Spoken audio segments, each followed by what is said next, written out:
बाजार में है हफ्ते के पहले दिन बेहद शानदार मजबूती और बड़ा सवाल है कि क्या ऐसी ही मजबूत क्लोजिंग भी देखने को मिलेगी।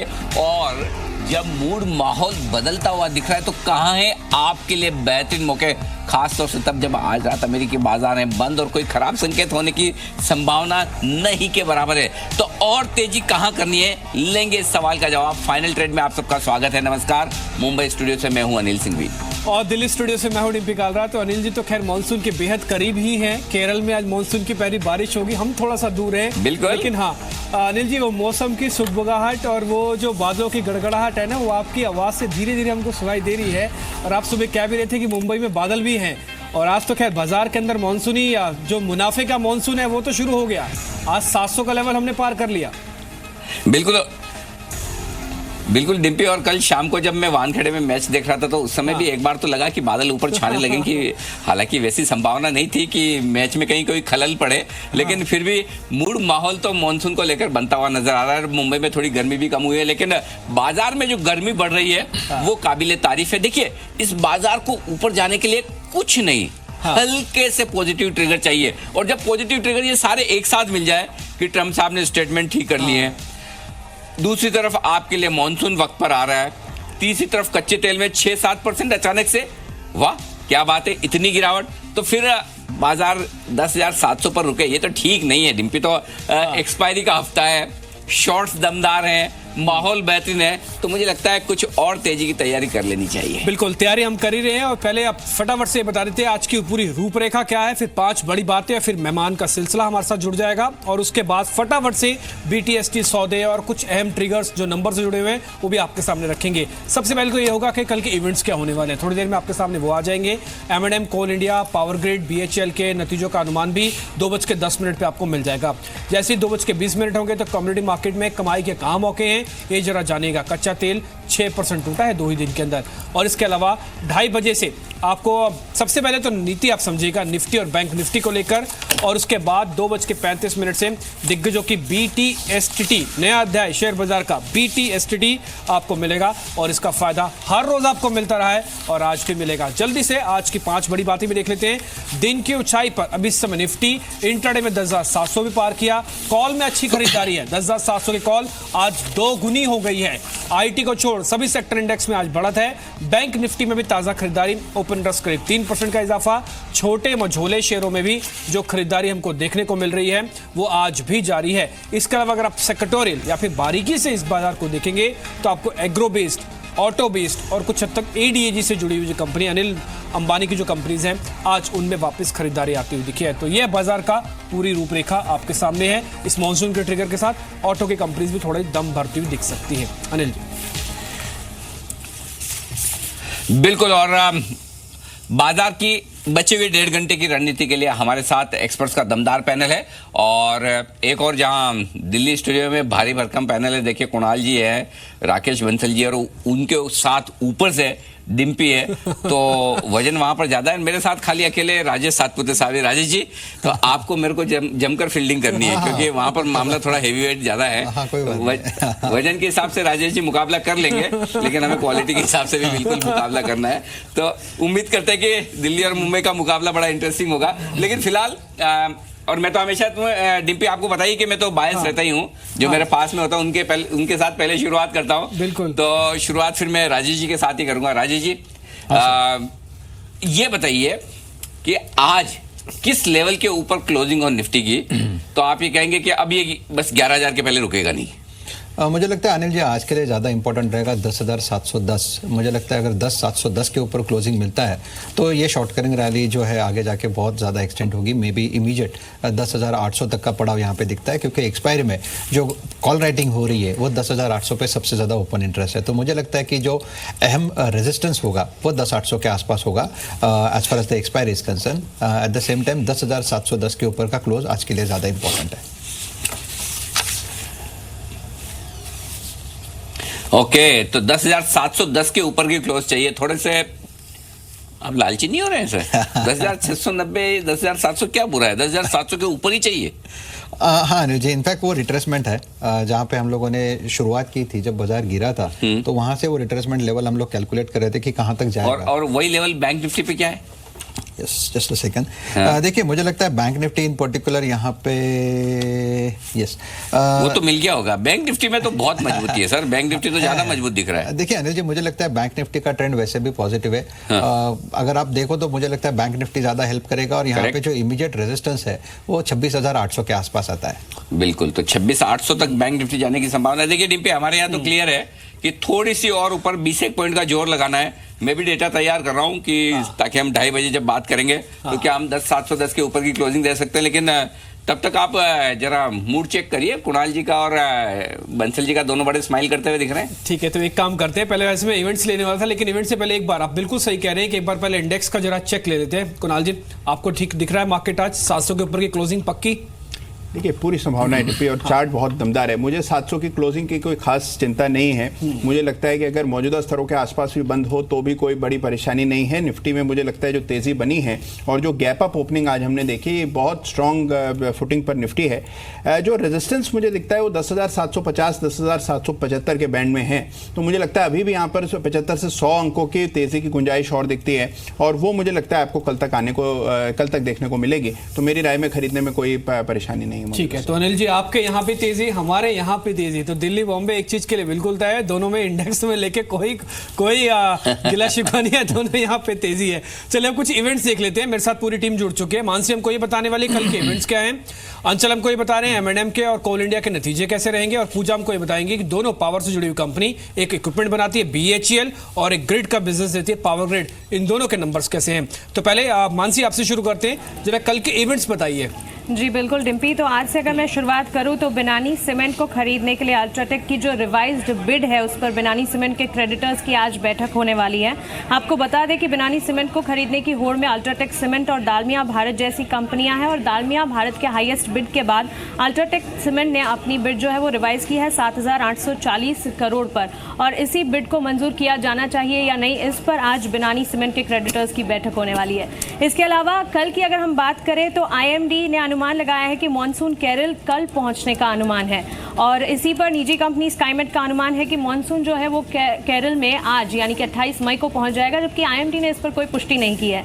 तो इसी अपडेट पर हमारी नजर रहेगी। इसके अलावा एरिक्सन ने आरकॉम के खिलाफ केस दर्ज किया, और NCLT ने आरकॉम के खिलाफ इंसॉल्वेंसी को मंजूरी दी थी। तो रिलायंस कम्युनिकेशंस की अर्जी पर NCLAT में सुनवाई होनी है, तो इस अपडेट पर भी हम एक नजर बनाए रखें। और साथ ही अगर नतीजों की बात की जाए, BPCL, M&M, Coal India, power grid, Dish TV और साथ ही MMTC जैसे नतीजे भी हम आते देखेंगे। बिल्कुल, जब आपने नतीजों की बात की है तो नतीजों की जो क्या झड़ी लगने वाली है, कुछ एक नतीजे हम आपके सामने रख भी देते हैं, उसका पूर्व अनुमान, ताकि जैसे नंबर्स आए आप पूरी तरह से तैयार हो। अंचल आपको ये बताने वाले कि M&M और कोल इंडिया के नतीजे कैसे आने वाले हैं। अंचल बताए पहले, M&M और कोल इंडिया दोनों के नंबर बताइए कैसे आ रहे हैं। दोनों के नंबर से अच्छी उम्मीद है। M&M से ही शुरुआत करता हूँ, करीब 26% मुनाफा बढ़ने की उम्मीद जताई जा रही है। वहीं आय में 23% का जंप आ सकता है। देखिए, वॉल्यूम ग्रोथ अच्छी रही थी, 25% से पार की वॉल्यूम ग्रोथ रही थी, वो सपोर्टिंग फैक्टर होगा। रियलाइजेशन में 2% की बढ़त का अनुमान लगाया जा रहा है, जो कहीं ना कहीं EBITDA और EBITDA मार्जिन का सपोर्ट देगा। साथ ही ट्रैक्टर और UV बिक्री, जो इनके 2 हाई मार्जिन प्रोडक्ट्स हैं, इनकी बिक्री बढ़ी है, उसका सीधे तौर पर फायदा कंपनी के मार्जिन पे हो रहा है। यही कारण है करीब 3% का जंप मार्जिन फ्रंट पे आ सकता है। इसके दूसरी तरफ कोल इंडिया की अगर बात करें, देखिए इस बार ही नंबर्स पे बेहद सतर्क तौर पे देखिएगा, बहुत सारे एडजस्टमेंट्स हैं, बहुत सारे वन ऑफ्स हो सकते हैं, तो नंबर्स काफ़ी चैलेंजिंग रहेंगे कोल इंडिया के। प्राइमा फेसी उम्मीद अच्छे नंबर्स की है, आय करीब 10%, लेकिन मुनाफा 66% बढ़ने का अनुमान है। साथ ही EBITDA फ्रंट पे 83% की बढ़त आ सकती, कारण 1240 करोड़ का वन टाइम प्रोविजनिंग पिछले साल Q4 में कंपनी ने की थी। इस बारी वो वापस अपने नॉर्मल लेवल 200 करोड़ की लेवल पे आता हुआ दिखेगा। तो जो 1000 करोड़ का जो एक वन टाइम गेन लॉस हुआ था लास्ट ईयर, वो एडजस्ट होता हुआ दिखेगा। दूसरी ओर अदर इनकम का एक हेड है, जहां पे पिछली बारी एक एक्सेसिव अदर इनकम रही थी कंपनी की, वो वापस से आज इस बारी इस क्वार्टर में गिरती हुई दिखेगी। तो ये 2 बड़ी एडजस्टमेंट इस बारी नंबर्स पे आती हुई दिखेगी, लेकिन इसके बावजूद जो मुनाफा है, एक स्ट्रांग मुनाफा कोल इंडिया पोस्ट करता हुआ दिखेगा। ठीक है, कोल इंडिया ठीक, M&M ठीक है, दोनों के नंबर्स यहाँ पे ठीक आ रहे हैं। कुणाल जी एक काम कीजिए, बताया ये जाता है कि 2018 का सबसे बेहतरीन शेयर में से एक M&M भी है। जब बाजार नए हाई की तरफ जा रहा हो, M&M के नतीजे इस बार बेहतर हो, क्या श्री गणेश इन्वेस्टमेंट का M&M को रखें, इसी नतीजों के साथ से शुरू कर दें?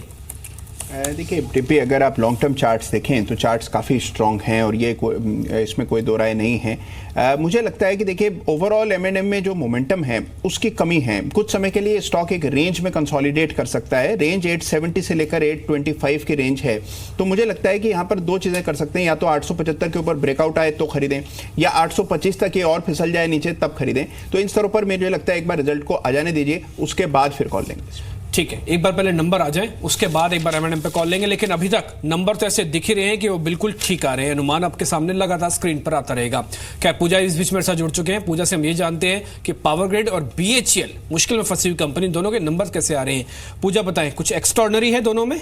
पावर ग्रिड से अच्छे नंबर्स की उम्मीद हम कर रहे हैं और एक्स्ट्राऑर्डिनरी ही होगा ये क्वार्टर दोनों ही कंपनियों के लिए, क्योंकि पावर ग्रिड में हमारा अनुमान है कि जो कमीशनिंग होगी कुछ प्रोजेक्ट्स की वो काफ़ी अच्छी रहने वाली है। ट्रांसमिशन कुछ सेगमेंट जो है कंपनी के वो काफ़ी अच्छा परफॉर्म करने वाले हैं। खास करके जो ट्रांसमिशन इनका सेगमेंट है वहाँ से अच्छे ग्रोथ की उम्मीद हम कर रहे हैं। हमारा जो पोल है उसके मुताबिक बिक्री में करीब 14% की बढ़त की उम्मीद है। मार्जिन्स में भी इस बार सुधार देखने को मिलेगा और मुनाफे के फ्रंट पर भी हमारा अनुमान है कि 19% की ग्रोथ पावर ग्रिड के नंबर्स में देखने को मिल सकती है। तो अच्छे नंबर्स और आगे के जो कैपिटलाइजेशन प्लान है, कैपेक्स प्लान है, क्षमता विस्तार के प्लान है कंपनी के, वो भी काफ़ी अच्छे यहाँ पर दिखाई दे रहे हैं। इसके अलावा BHEL की बात करें तो कंपनी को जो लो बेस है उसका फायदा इस तिमाही मिलेगा BHEL को, क्योंकि पिछले जो क्वार्टर था, पिछला जो साल था 9,600 करोड़ के आसपास का रेवेन्यू था, उसके सामने रेवेन्यू ग्रोथ काफ़ी अच्छी देखने को मिल सकती है। हमारा अनुमान है करीब 37% की ग्रोथ देखने को मिलेगी। लेकिन उसी के साथ ही साथ कुछ और जो पॉजिटिव ट्रिगर होंगे, माना जा रहा है कि इस बार कंपनी का जो ऑर्डर बुक है, ऑर्डर एग्जीक्यूशन है, वो भी काफ़ी अच्छा होगा। खास करके तेलंगाना प्रोजेक्ट जो शुरू हुआ है उसके चलते कंपनी का जो पावर सेगमेंट है वहाँ से काफ़ी अच्छे प्रदर्शन की उम्मीद है। मार्जिन्स में ज़रूर थोड़ा मटेरियल कॉस्ट बढ़ने से यहाँ पर दबाव देखने को मिलेगा, लेकिन इसके अलावा भी कंपनी ने कुछ कदम उठाए, जैसे कि अन्य आय में एक बढ़त होगी, उसका कहीं ना कहीं मुनाफे को एक सपोर्ट मिलेगा और ब्याज लागत में भी कमी हुई है जिसका कि एक सहारा मिलेगा मुनाफे के फ्रंट पर। और हमारा अनुमान है कि मुनाफे में भी करीब 12% के आसपास की बढ़त देखने को मिल सकती है। लेकिन इंपॉर्टेंट होगा ऑर्डर बुक ही, जिसको लेकर कि किस तरह के कॉमेंट्स आते हैं इस पर भी हमारी नजर लेगी। लेकिन उम्मीद है कि इस बार जो ऑर्डर एग्जीक्यूशन के फ्रंट पर आंकड़े अच्छे देखने को मिल सकते हैं। ठीक है, तो यहाँ पे नंबर्स के बेसिस पर तो आप ये ज्यादा कंफर्ट आपको पावर ग्रिड में दिख रहा होगा। एक बार राकेश जी भी हमारे साथ हैं, टेक्निकल चार्ट एक बार पावर ग्रिड के उनसे भी पता करवा लेते हैं। राकेश जी, आज तो शेयर नहीं चल रहा, आज तो डे लो पे है, बकायदा है 2% नीचे है। ये अपॉर्चुनिटी है नंबर से पहले प्लस करने की? नहीं डिम्पी, अगर आप देखें तो नतीजों से पहले स्टॉक ने एक negative crossover on momentum indicators दिखाया है। नीचे में 204, 205 एक अच्छा बेस है। टेक्निकली कोई ऐसा पैटर्न मुझे समझ में नहीं आ रहा कि जिसके मद्देनजर यहां पर कोई नई तेजी की पोजीशन यहां ली जाए।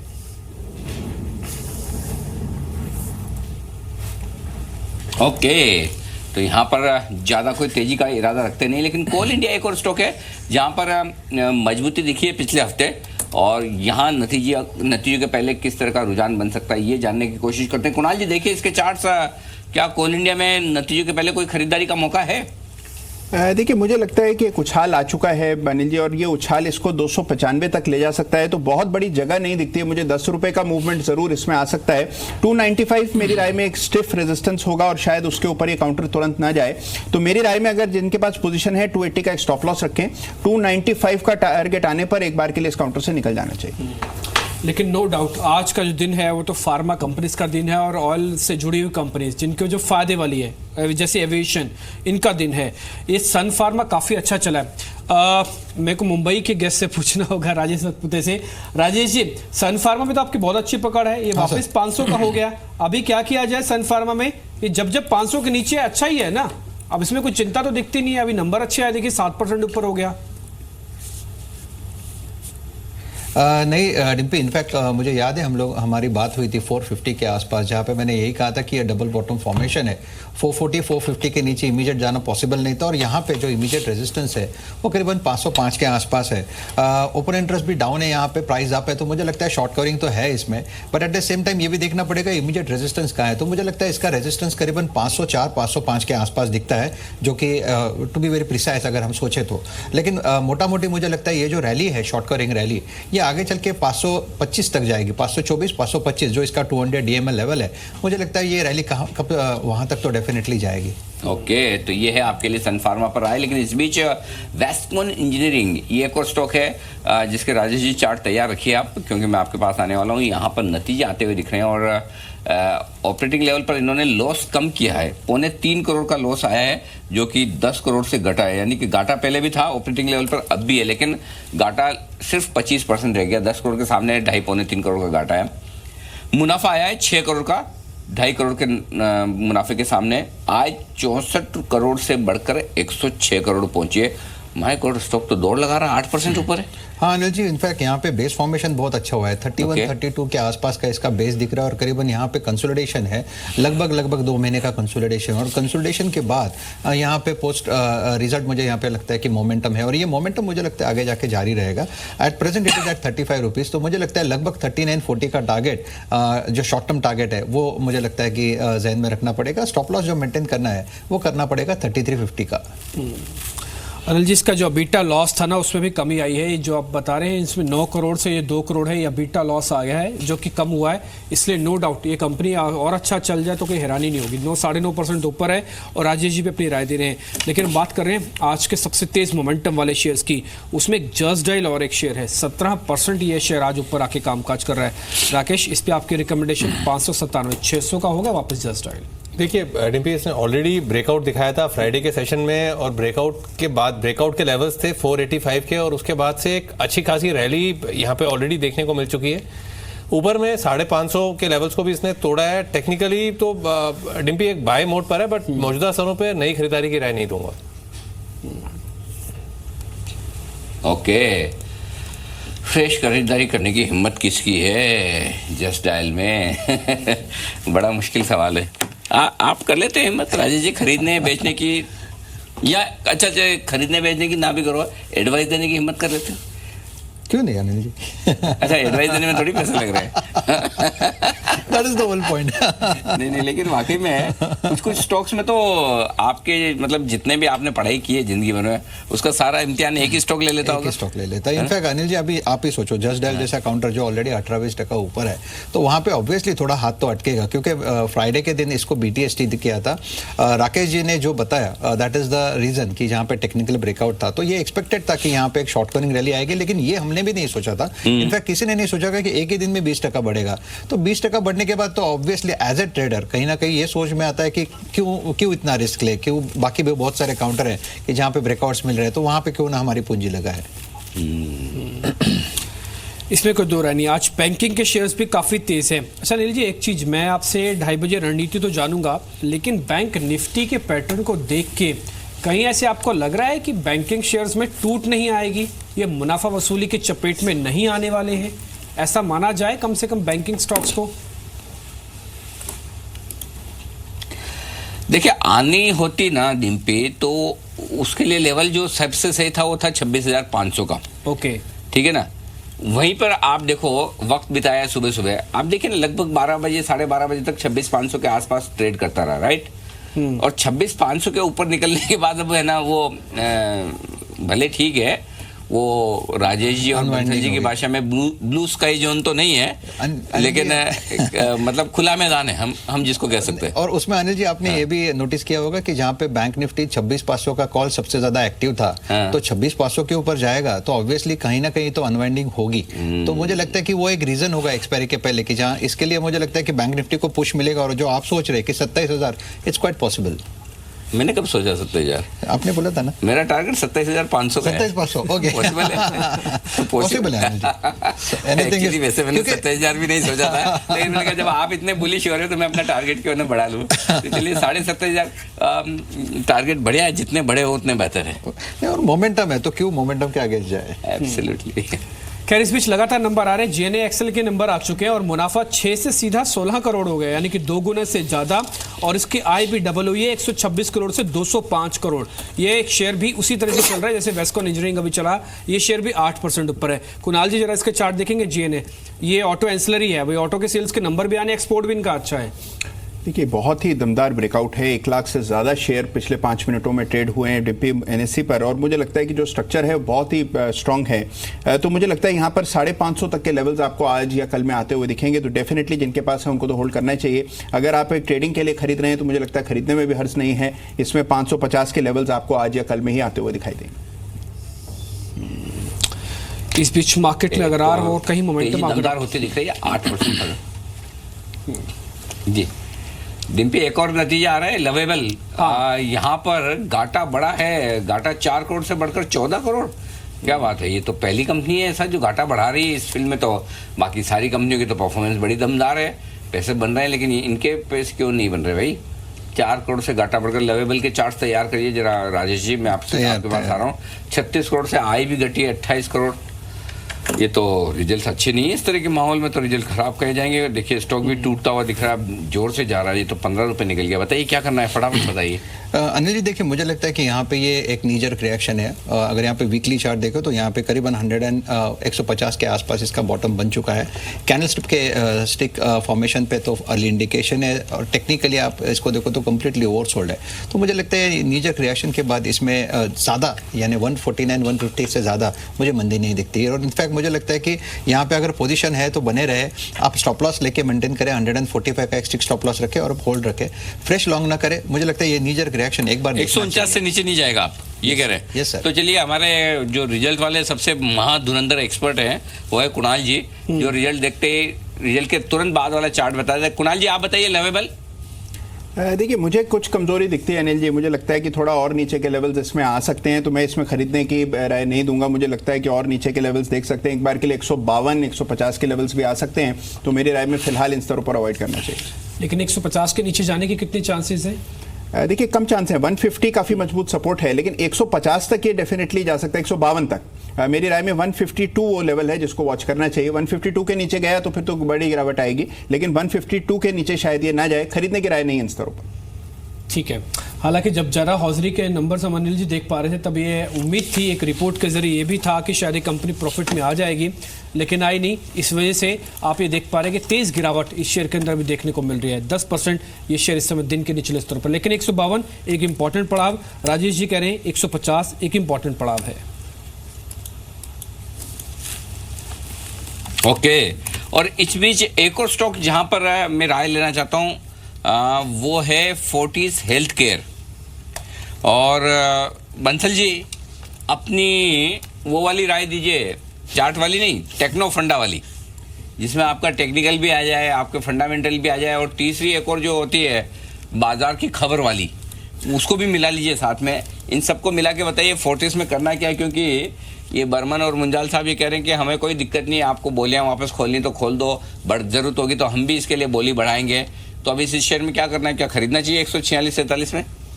देखिए अनिल जी, मेरा ऐसा मानना है थोड़ा सा रुकना चाहिए। हालांकि स्टॉक ने एक सपोर्ट लिया है 141 के अराउंड, बट ऐसा कुछ देख के लग नहीं रहा कि शॉर्ट टर्म में कोई मोमेंटम देखने को मिलेगा। यहाँ पे मोमेंटम तभी अनिल जी टेक्निकली देखने को मिलेगा जब 148, 149 के ऊपर स्टॉक निकलेगा।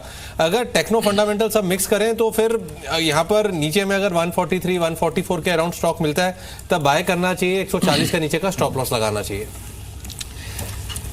ठीक है, तो ये तो होगी रणनीति आपको फोर्टिस हेल्थ पे। लेकिन लगातार मार्केट का जो मोमेंटम है ना, उसको ड्राइव करने के लिए कच्चा तेल भी है, और मृत्युंजय इस बीच मेरे साथ जुड़ चुके हैं। उनसे भी एक बार पहले फटाफट से समझ लेते हैं इस समय कमोडिटी चेक क्या कहता है, यानी कि कमोडिटीज मार्केट से क्या खबरें आ रही हैं। मृत्युंजय जरा बताएं क्या खबर है। बिल्कुल डिम्पी, और कच्चे तेल में गिरावट अभी भी जारी है। हालांकि जो रफ्तार है गिरने की उसमें थोड़ी सी उसमें थोड़ा सा ब्रेक लगता हुआ दिख रहा है। और अब जो है अंतर्राष्ट्रीय बाजार में ब्रेंट क्रूड का भाव 75 के ऊपर आ गया है और करीब करीब 1.5% नीचे है। और नामेक्स क्रूड में करीब करीब यहाँ पर 0.25% की गिरावट है और $67 प्रति बैरल के नीचे यहाँ पर ट्रेड हो रहा है। MCX पर 86 रुपये नीचे दोपहर के कारोबार में कच्चा तेल ट्रेड कर रहा है। हमारे साथ राजीव कपूर हैं, ट्रस्ट लाइन के कमोडिटी हेड। इस पर और अपडेट के लिए राजीव स्वागत है आपका। 4500 के ऊपर आ चुका है MCX पर कच्चा तेल। क्या यहाँ पर अभी शॉर्ट करना चाहिए या रुकना चाहिए? राजीव, लगता है हमारा संपर्क अभी नहीं हो पा रहा है, लेकिन ट्रस्ट लाइन का ये मानना है कि क्रूड में अगर आपको 4540 4540 का भाव दिखे तो आप वहां पर बेचें। एक बार फिर से बाजार 4,475 रुपए तक आ सकता है। तो यहाँ पर अगर 20 से 25 रुपए की तेजी और आती है तो वहां पर आप शॉर्ट करें, आपको एक बार फिर से गिरावट दिखेगी। राजीव, आपको क्यों लगता है कि 4500 के ऊपर मार्केट टिक नहीं पाएगा? मृत्युंजय जी, अभी भी कोई संकेत नहीं है टेक्निकली कि बाजार जो है यहाँ पे कोई रिकवरी देगा और साउंड रिकवरी होगी। अगर बाजार को साउंड रिकवरी देनी है तो मेरा मानना है कि जो आज का उच्चतम स्तर है बाजार उसके ऊपर लगातार ट्रेड करे। ठीक है, इसी को हमने मद्देनजर रखते हुए हमने 4540 के आसपास सेलिंग का एडवाइस किया है, 4582 के स्टॉप लॉस से। हाँ। और मैं समझता हूँ जो आज का न्यूनतम स्तर है उसके आसपास से हम इसको फिर से आते हुए ठीक है। तो आपको लगता है कि गिरावट अभी बढ़ेगी और तेजी टिकने की संभावना नहीं है, रिकवरी टिकने की संभावना नहीं है। गोल्ड और सिल्वर पर आपका क्या व्यू है?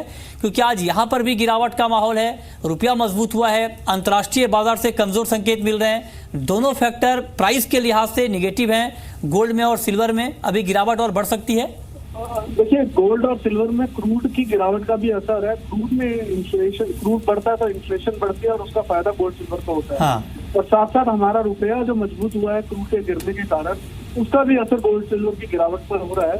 तो मुझे लगता है बाजार थोड़ा सा यहाँ से और सेलिंग दे सकता है। मैं 30,800 का एक स्ट्रॉन्ग सपोर्ट देखता हूँ, तो 30,860 तक के नीचे में मुझे अभी गोल्ड दिखता है फिलहाल। ओके, तो आपको लगता है कि गोल्ड और सिल्वर में गिरावट अभी और बढ़ सकती है। आखिरी सवाल आपसे राजीव, क्योंकि आईएमडी ने यह कहा है कि कल तक मानसून केरल पहुंच जाएगा, समय से करीब 3 दिन पहले। ग्वार में गिरावट का माहौल है, क्या गिरावट और बढ़ेगी? जी, मुझे लगता है गिरावट और ग्वार में बढ़ सकती है और 3360 और 3320 तक नीचे में आ सकते हैं। ठीक है। और मुझे सोयाबीन भी कमजोर लगता है, मुझे लगता है सोयाबीन ओके। 3320 3600 आ सकता है। चलिए, बहुत बहुत शुक्रिया राजीव आपका इस पूरे अपडेट के लिए, बताने के लिए कि आज कमोडिटी मार्केट में कहां पर कमाई के मौके हैं। लेकिन अनिल जी, एक और खबर है, अच्छी खबर है कि पेट्रोल डीजल का फ्यूचर ट्रेडिंग यहां पर शुरू हो सकती है। ये अभी जानकारी आई है और इसको सैद्धांतिक मंजूरी पेट्रोलियम मंत्रालय से मिल चुकी है। अब अंतिम फैसला सेबी को लेना है। तो आगे क्या दाम रहेंगे पेट्रोल डीजल के, इसका अंदाजा पहले लग जाएगा। अच्छा समझो, मुझे अपनी गाड़ी में डीजल डलवाना है और मुझे लगता है कि डीजल महंगा हो सकता है। बिल्कुल। तो क्या मैं पहले खरीद के हेजिंग कर सकता हूँ? बस इसी पर्पस से ये लॉन्च किया जाएगा अगर होगा तो। और कि आगे दाम कैसे रहेंगे, बढ़ेंगे गिरेंगे, उसका अंदाजा आपको पहले लग जाएगा। और इसका लोड साइज वगैरह कितना होगा, मतलब क्या कुछ ये अभी अनिल जी कुछ तय नहीं हुआ है। नहीं एक साथ, तो फिर क्या होगा? पेट्रोलियम मंत्रालय ने सैद्धांतिक मंजूरी दी है, अंतिम फैसला अभी सेबी को लेना है। जब अंतिम फैसला हो जाएगा तब ये सारी चीजें तय होंगी कि लॉट साइज क्या होगा, किस तरह से इसको बेस प्राइस माना जाएगा, ये तमाम चीजें बाद में आएंगी। फिर तो अच्छा काम हो गया। कुणाल जी और बंसल जी, एक काम करेंगे, जब भी क्रूड रूड बढ़ेगा ना, ये इसके दाम बढ़ने लगेंगे पेट्रोल डीजल के, तो फिर शॉर्ट करने के लिए ठीक रहेगा कि कभी तो वापस नीचे आएंगे, है ना? तो कम से कम हमारे मार्केट की तेजी बरकरार है। तो अभी मृत्युंजय के मार्केट को टैकल करने का तरीका हमारे पास आ गया है डिम्पी। आज अनिल जी हमारे साथ मुंबई से हैं और लगातार संपर्क में हैं और उनसे हम ये भी समझेंगे कि निफ्टी और बैंक निफ्टी में क्या करना है। भले हमसे 1500 किलोमीटर दूर, लेकिन किसी भी तरह का अंकों में आपको कोई फर्क नहीं दिखेगा, बल्कि और बीएसई और के पास करीब है। एनएससी की उधार की कमी कभी दिखी नहीं, आज तो और उधार दिखेगी। आज तो बिल्कुल कैपिटल सिटी में ही आप बैठे हैं। तो आज की रणनीति बताइए जरा। डिम्पी, एनएससी और बीएसई की बिल्डिंग से सिग्नल जो आते हैं यहाँ पे, बिल्कुल वो आ रहे हैं। बताइए आज की रणनीति क्या है? लेकिन बात यह है कि वाकई में आंकड़े बेहद साफ है, ये चीज अच्छी दिख रही है। चलिए एक बार पहले यूरोप देख लें और उसके बाद अमेरिका के फ्यूचर देख लें। इससे थोड़ा अंदाजा लग जाएगा। वैसे तो आज यूरोप में लंदन के बाजार बंद है, रात को अमेरिका के बाजार बंद है, तो ऐसे कोई खास संकेत तो है नहीं। तो हमें संकेत जो लेने वो डाउ फ्यूचर से लेने। डाउ फ्यूचर में आखिरी वक्त देख रहा था तब तो मजबूती नजर आ रहा था, कहीं कोई दिक्कत वाली बात है नहीं डाउ फ्यूचर्स में। देखिए यूरोप तो थोड़ा मजबूती के साथ ही ट्रेड करता हुआ दिख रहा है, लेकिन एक बार जरा वो देख लीजिए आप, अमेरिका के बाजार किस तरह के ट्रेड की संभावनाएं दिखा रहे हैं।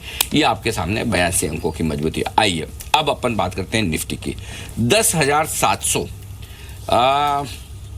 मेरे हिसाब से पार करना थोड़ा सा मुश्किल है आज के सेशन में, लेकिन कर भी सकता है। और क्यों कर सकता है, क्यों ये बेहद अहम लेवल है आखिरी 1 घंटे के लिए, वो मैं बता दूं। क्योंकि 30 लाख शेयरों का ओपन इंटरेस्ट है पुट में और 38 लाख शेयरों का ओपन इंटरेस्ट है कॉल्स में।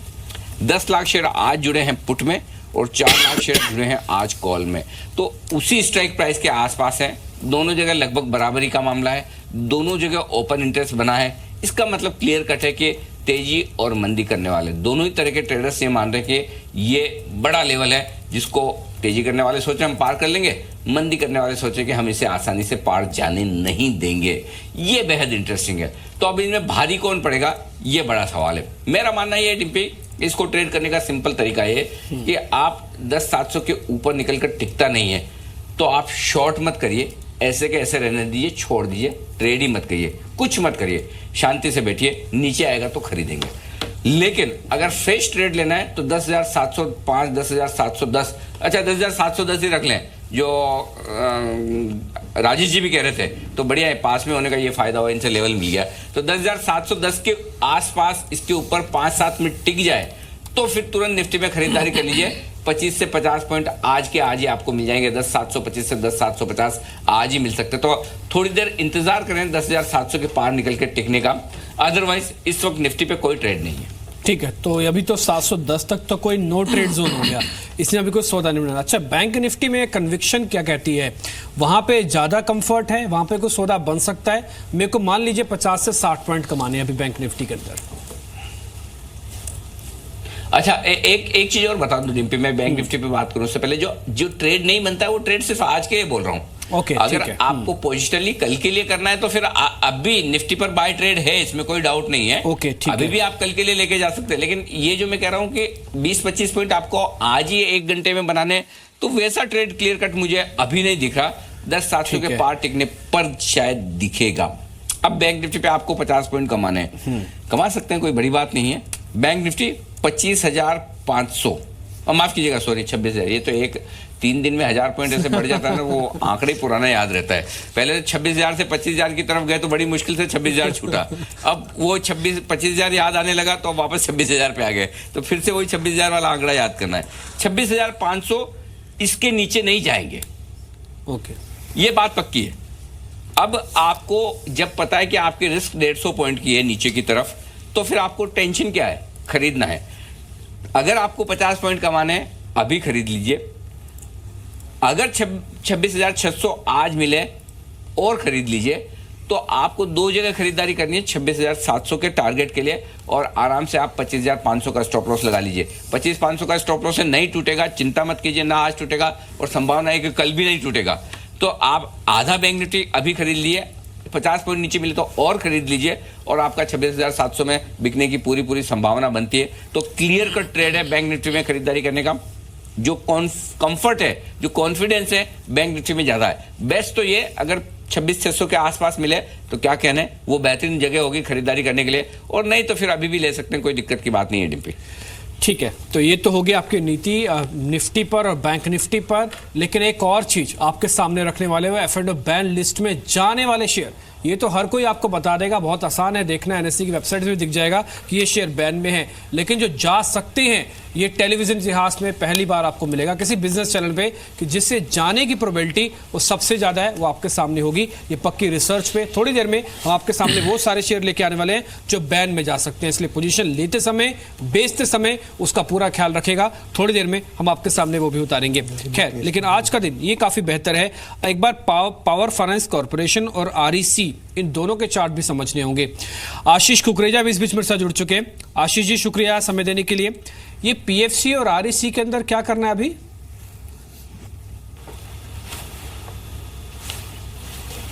आशीष, देखिए अभी जिस तरीके से आ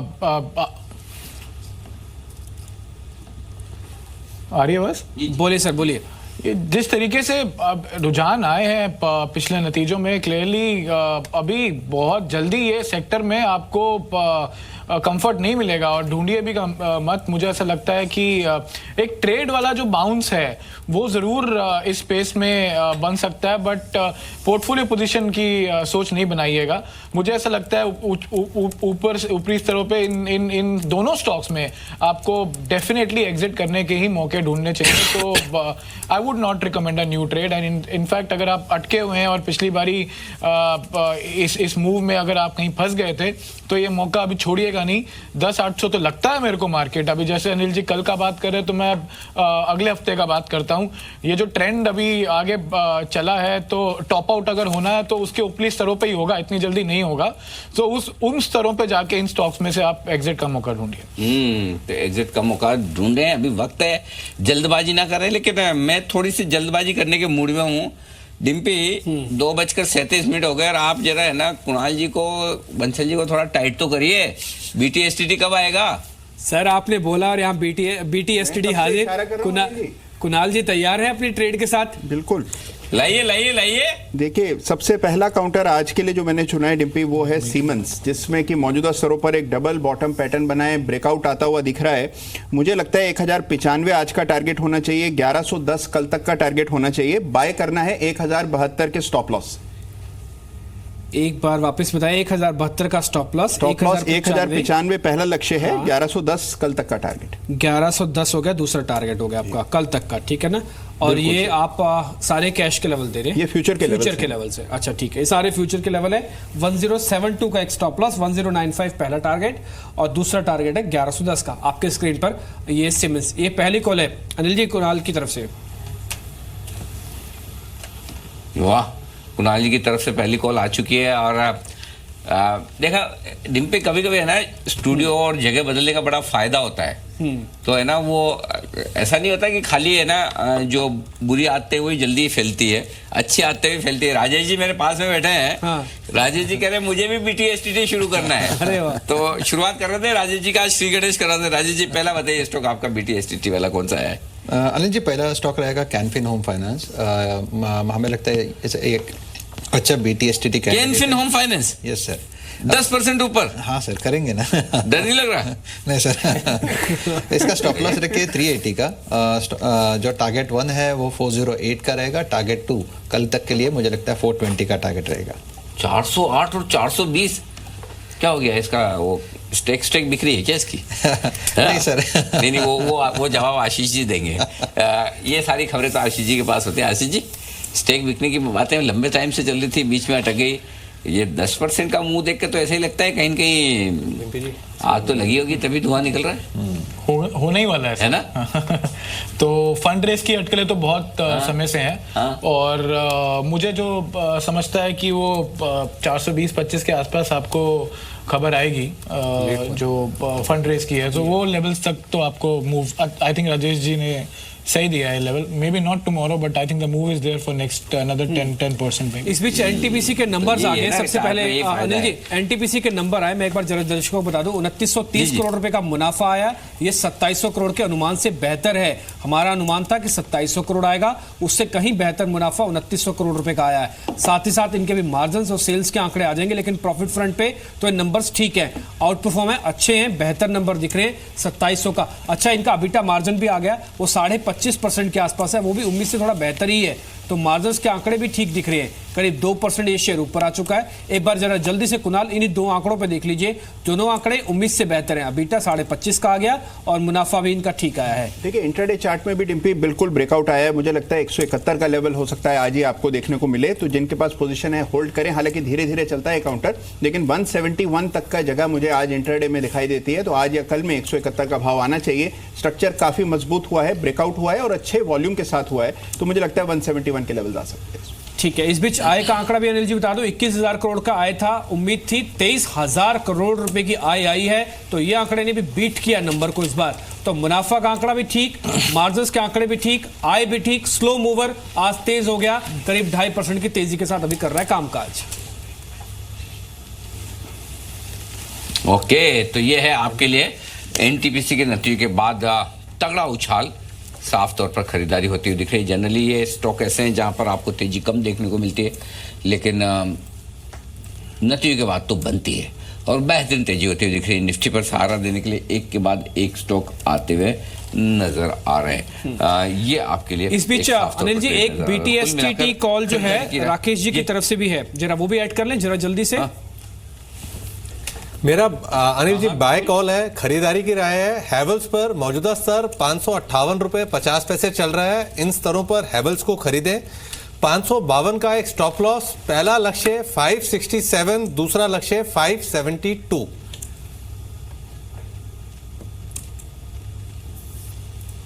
ठीक है, तो ये आप हो गए आपके लेवल्स 567 और 572। हेवल्स पे यहाँ पे बाय कॉल आई है, एक तो एनटीपीसी के नंबर्स और साथ में हेवल्स की कॉल, दोनों बैक टू बैक। सबसे तेज सबसे पहले आपके सामने। अनिल जी, आप तो चले गए बॉम्बे, ये सील आप वहीं से लगाएंगे या यहाँ से डिम्पी जी लगाएंगे? हम ही लगा लेते हैं, हम यहीं से लगा लेते हैं। बताइए कौन से शेयर पे लगाए थे? देखिए जो मैंने अभी सील कॉल तो लग जाएगी सर, आप तो खाली टारगेट, आप तो भाव लेके आओ, सील तो मैं पॉकेट में लेके घूमता हूँ। मैं तो तैयार बैठा हूँ, लगाइए फटाफट लगाइए भाई। देखिए सीमेंस का टारगेट डिम्पी पहला वाला हमारा हासिल हो गया, 1095 इसका डे हाई है। वेरी नाइस, 1095 वाला पहला टारगेट लग गया। टारगेट 1 के लगेगी सील, ये आप लगा दीजिए। और दूसरा 1110 का दूसरा टारगेट है, वो तो टुमारो वाला टारगेट है, अगर चलता रहा तो हो जाएगा। मेरा बायोकॉन फ्राइडे का टारगेट 1 टारगेट 2 जो अनिल जी ने बड़ा के टारगेट मुझसे लिए थे, वो सारे टारगेट अचीव हो गए, तो वहां भी आप सील लगवा दीजिए। बायोकॉन पे भी सील लग जाएगी, टारगेट 1 और टारगेट 2। आप शेयर में ठप्पा लगाइए, शेयर में ठप्पा, टारगेट 1 का और टारगेट 2 का भी। अरे डिम्पी और कुणाल जी और बंसल जी, देखो असली मजा मालूम है क्या है? हाँ। देखो अब आपके ये जो स्टॉक है ना, इनमें टारगेट 1 टारगेट 2 तो आ ही जाता है, सही कोई बड़ी बात नहीं। जैसे शुक्रवार का था बायोकॉन, आपका अभी आ गया, बराबर है, क्या बड़ी बात है? मजा तो तब है जब आपका टारगेट 2 भी सेम डे अचीव हो। कोशिश जारी है अनिल जी, कोशिश उसी की कर रहे हैं। अनिल जी नहीं, उसमें आपकी भी कहते हैं परफॉर्मेंस प्रेशर बना रहा है। नहीं अनिल जी, उसमें आपकी जी। कोशिश रहती है, टारगेट अब हमारे 2 वाले इतने लंबे कर देते हैं कि वो उस दिन आने मुश्किल हो जाते हैं। चलिए, लेकिन एक और राजेश जी एक और स्टॉक देने वाले हैं, BTSTT है। राजेश जी बताइए। सर हमें लगता है जेट एयरवेज अच्छा लगता है at current price. Jet Airways हाँ सर, बैन में है। कॉन्ट्रा कॉल है, इसका पॉजिटिव डाइवर्जेंस है। कॉन्ट्रा मतलब शॉर्ट कर रहे हैं क्या? नहीं सर, लॉन्ग है। हाँ, तो अभी तो बाय ना, अब तो शॉर्ट वाला कॉन्ट्रा हो गया है, लॉन्ग वाला तो सही है। लाइए सर स्टॉप लॉस रहेगा 430 का, आज के लिए टारगेट रहेगा 456 और कल तक का 472। ये ना राजेश जी नए आए इसलिए बहुत लंबे वाले टारगेट। हाँ बस वही। जब ये सील लगवाने के चक्कर में पड़ेंगे तो इनके टारगेट थोड़े छोटे होने लगेंगे। हाँ सर, मुझे भी वही लग रहा है। लेकिन तो आपके लिहाज से मुझे पहला टारगेट 447 देना चाहिए था और कल तक का 52 तक खत्म करना चाहिए। चलिए थोड़ा रिवाइज कर लेते हैं, 447 भी कम नहीं है, 447 पहला टारगेट और दूसरा सर 52 तक खत्म 56 तो रखिए सर, ऐसा हाँ 456 रखिए, इतना भी कम मत करिए।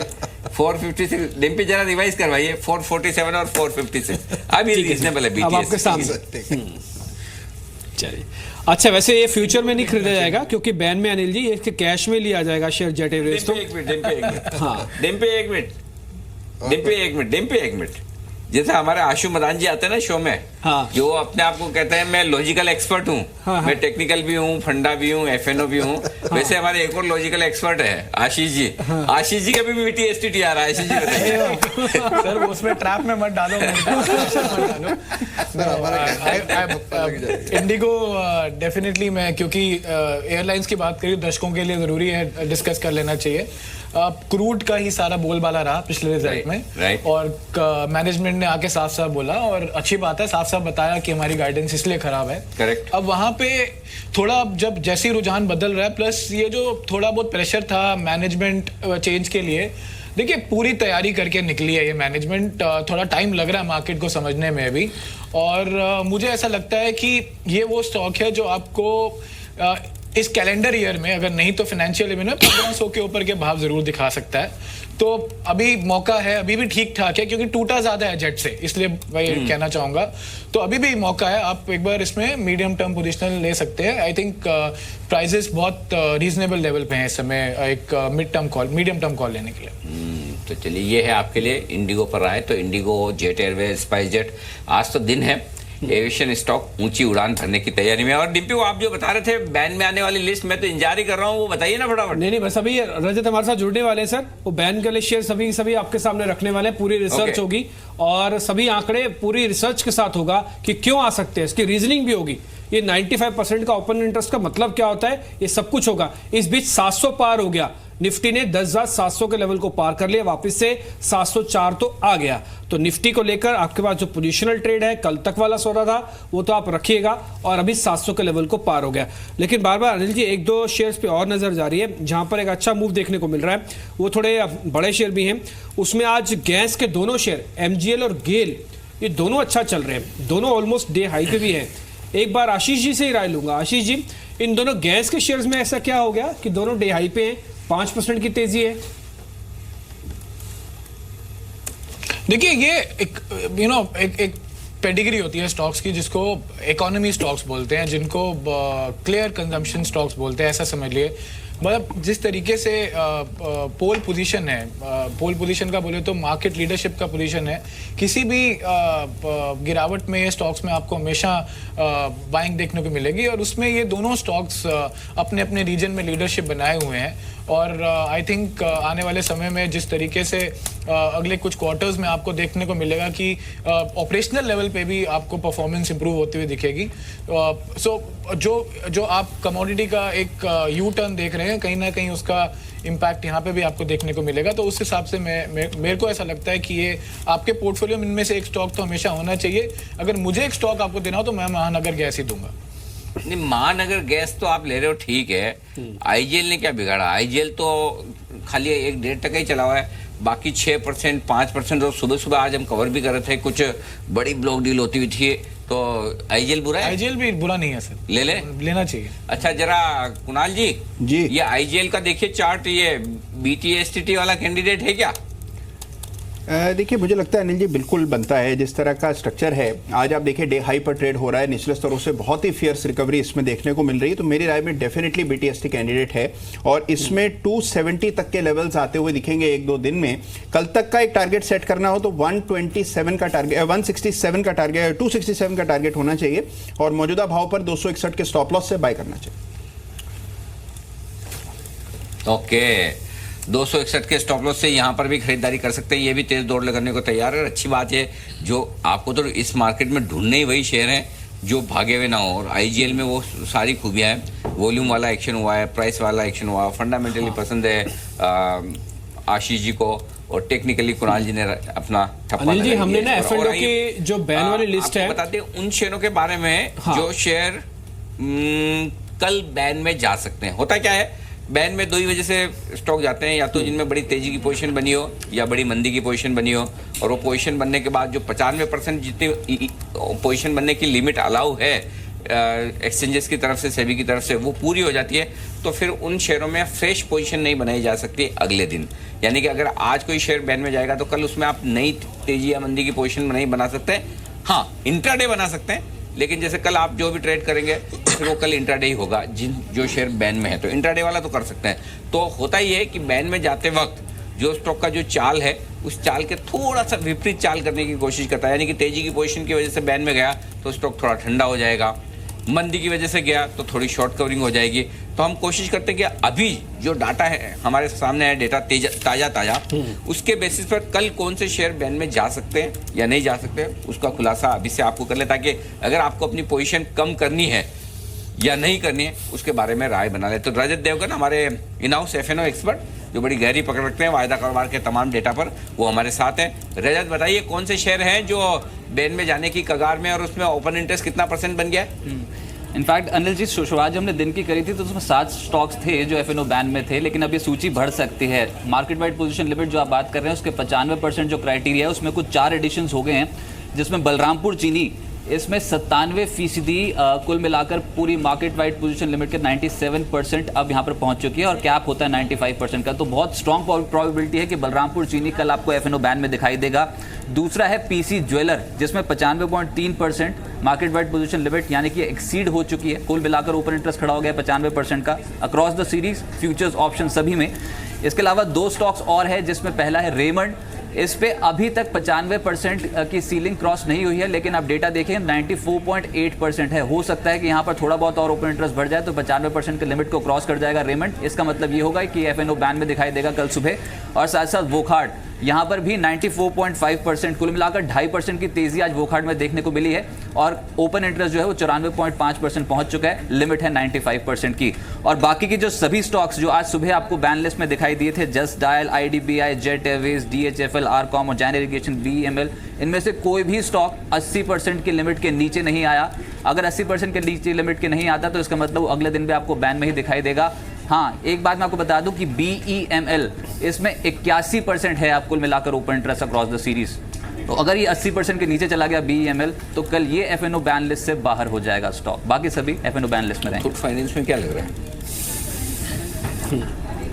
तो सूची बनी रहेगी। इसमें सिर्फ एक BEML है, आज बैन की लिस्ट में शामिल है। इसको अगर आप छोड़ दें तो ज़्यादातर शेयर्स कल के बैन में रहेंगे, जिसमें दीवान, IDBI, जेट है, जस्ट डायल और आरकॉम है। और जो सूची भी आपको बता रहे हैं, रेमंड्स, वोकहार्ट, PC और बलरामपुर चीनी, ये कुछ एक और प्लेयर हैं जो कि आ सकते हैं। एक बार कुणाल जी, रेमंड्स का चार्ट देख के बताइए, अगर मान लीजिए कल बैन में आ जाए और मैं किसी वजह से इसमें कोई पोजीशन ले तो सकूंगा नहीं, तो क्या आज कुछ सेटल करने वाली सिचुएशन है रेमंड्स में? देखिए, मुझे लगता है स्ट्रक्चर ठीक ठाक है डिम्पी। मुझे लगता है कि जो ओवरऑल इसका ट्रैजेक्टरी है वो पॉजिटिव है, तो एक पुल बैक और एक्सटेंड कर सकता है। मुझे लगता है 1071, 1072 के लेवल्स भी आ सकते हैं। तो बैन और नो बैन मुझे लगता है जिनके पास है उनको होल्ड करना चाहिए। एक स्टॉप लॉस 1040 का रखें, 1080 तक मुझे लगता है कल तक चला जाए। ओके, 1080 तक जाने की संभावना है। लेकिन एक और स्टॉक है, वो है बलरामपुर चीनी, जो सबसे ज्यादा बैन में आने की चांस इसी के दिख रहे हैं और तेजी की पोजीशन बन गई है इस स्टॉक में। आज भी 6-6.5% मजबूत है। फंडामेंटल तो कमजोर है, देखिए क्या है, तो मामला ढीला है। अब पता नहीं ये हमेशा बैन में चले जाता है। राजेश जी, जिन लोगों के पास है तेजी की पोजीशन खत्म कर रहे हैं, क्या करना चाहिए?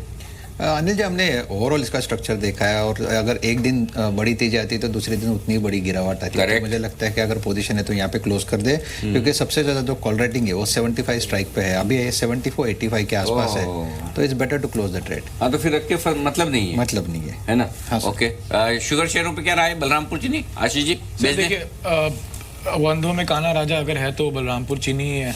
और कोई ट्रेड अगर इसका नसीब ही खराब है, अकेले बैन में, अकेले FNO में। हाँ, इसलिए अगर किसी को शुगर शॉर्ट करना तो यही कर सकते हैं, एक ही स्टॉक कर सकते हैं। सो यही आपने बिल्कुल सही बोला कि फंडामेंटल कुछ ऐसा कुछ बदला नहीं है जिसके करके कोई शुगर में कोई आपको तेजी बनानी चाहिए। सो अभी क्या मार्केट में सर इन स्तरों पे अभी जो आपने अभी 500 का आंकड़ा क्रॉस किया, अब ट्रेडिंग मूव्स भी तो आएंगे ना कुछ सेक्टर्स में। अब वो बिना किसी रीजन के एक सेक्टर पकड़ा जाएगा और उसमें ट्रेडिंग मूव बनेंगे, तो हो सकता है शुगर में ऐसा कुछ move. I would not recommend.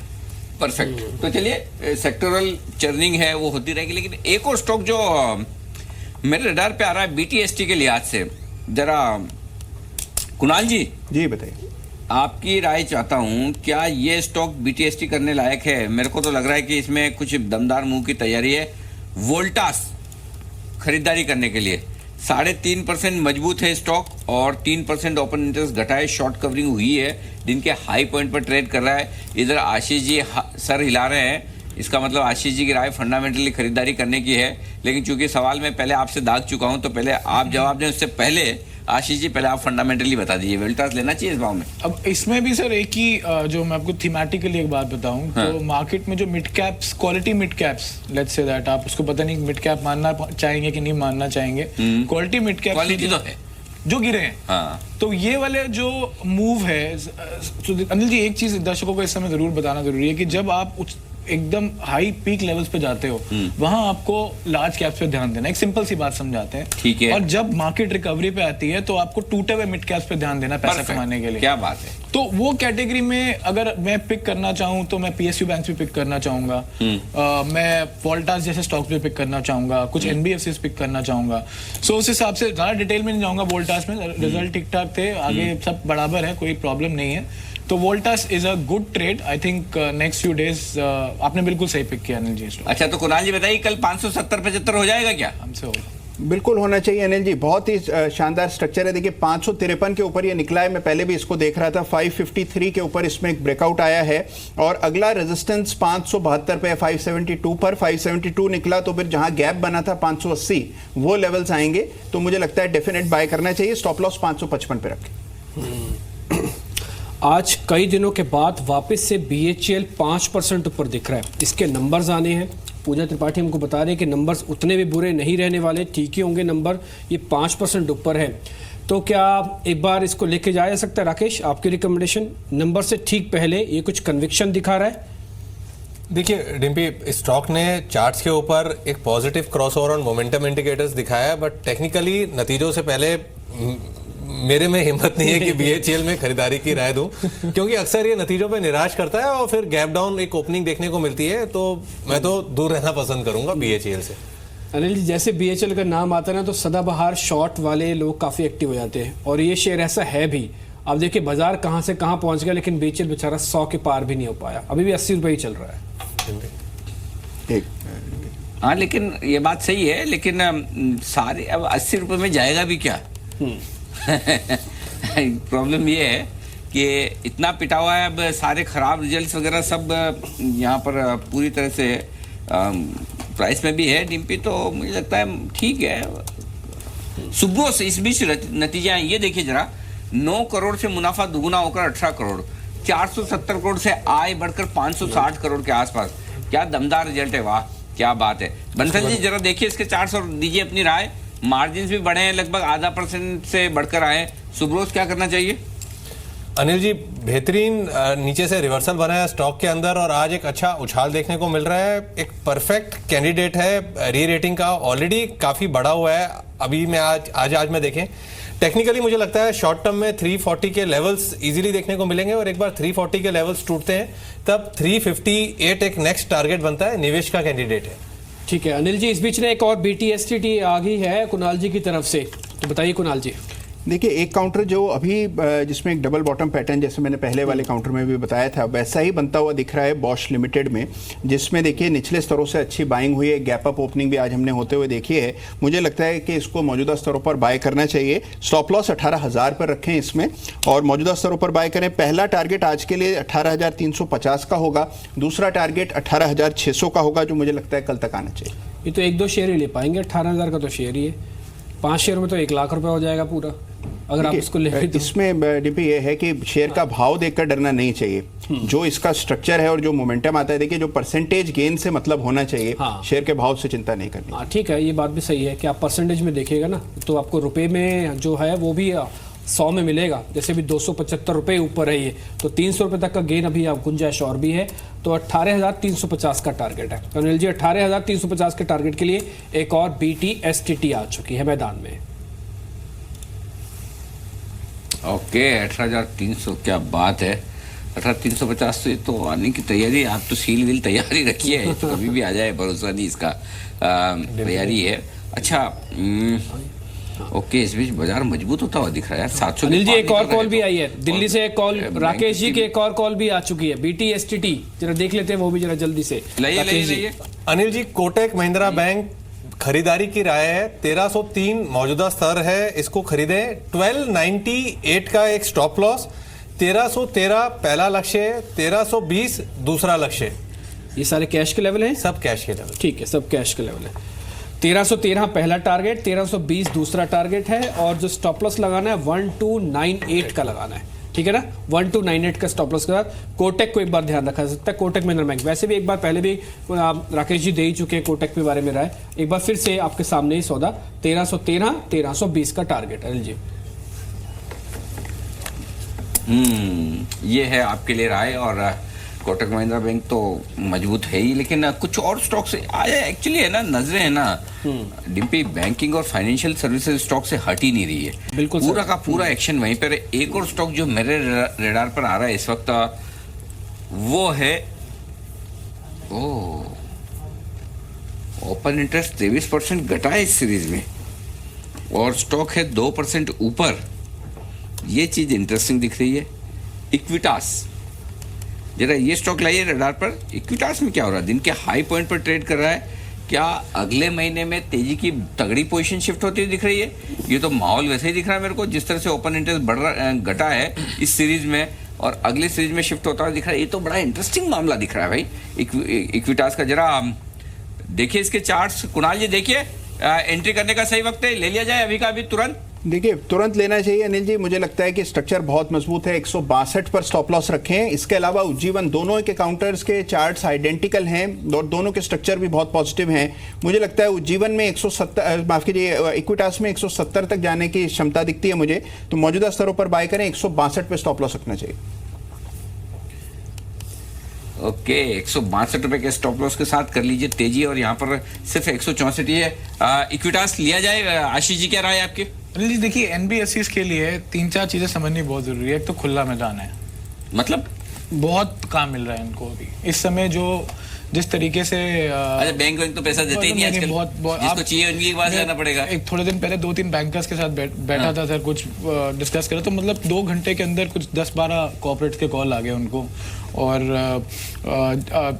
9-10 टके 11, और कॉर्पोरेट मतलब क्वालिटी कॉर्पोरेट्स के, मिड कैप कंपनी, तो समझ में आता है कि वो अभी ये फ्लो तो काफ़ी ज़ोरदार है। दूसरी बात, मैनेजमेंट चेंज जो आ रहे हैं इन सब कंपनीज में, एनबीएफसीज में, जो बहुत उम्दा तरीके की, और जो फ्रेंचाइजी आगे बढ़ रही है, इन सब ने अपना अपना फोटे खड़ा कर लिया है।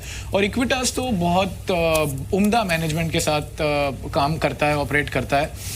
और जो सेगमेंट में जा रहे हैं, रूरल जो जिस तरीके से परफॉर्म कर रहा है, ट्रैक्टर जो जिस तरीके से परफॉर्म कर रहा है, अगर आप उस पूरे सेगमेंट को निकाल के देखें तो आने वाले कुछ क्वार्टर में मुझे लगता है कि उसका इम्पैक्ट बहुत ज़बरदस्त रहेगा। सो इस समय जैसे अभी कुणाल जी ने भी बोला, उज्जीवन और इक्विटास दोनों ही मतलब इनकी डाउनसाइड बहुत लिमिटेड है, और ये रूरल के जो अगर आपको स्टोरी प्ले करनी है तो ये दोनों एनबीएफसी आपको प्ले करनी पड़ेगी।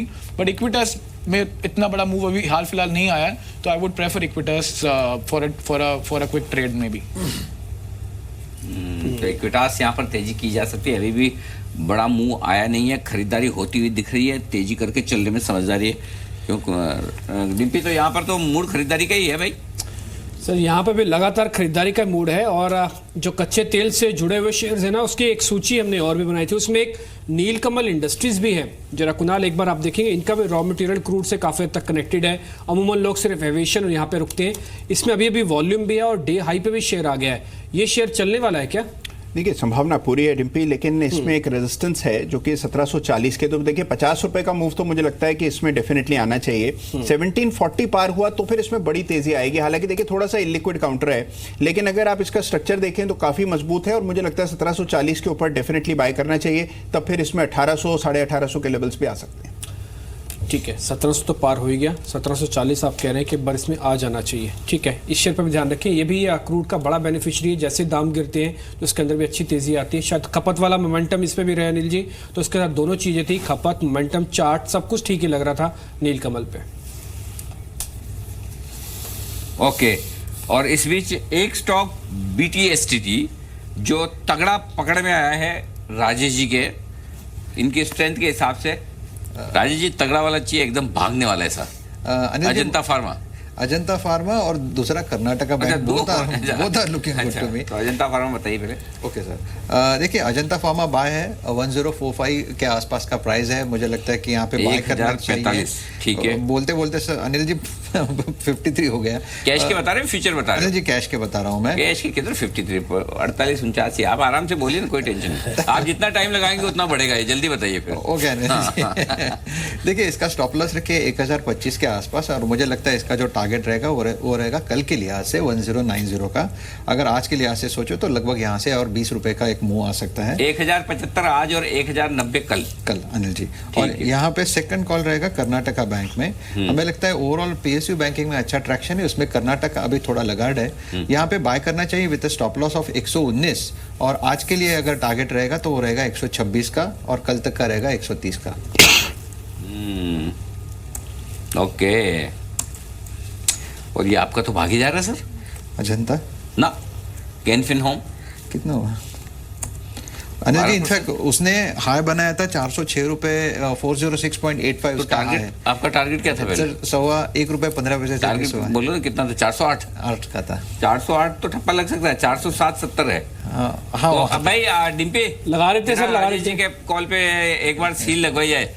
30 पैसे की पहली बार इन्होंने BTST हिम्मत करके BTSTT दिया है हमारे स्टूडियो में आके, तो इतना तो हक बनता है, 30 पैसे की रियायत तो मिलनी चाहिए। ये ग्रेस मार्क्स 30 पैसे वो मिला के लगा दीजिए, एक बार लगा दीजिए, ठप्पा लगवा दीजिए। लग गया जी ठप्पा।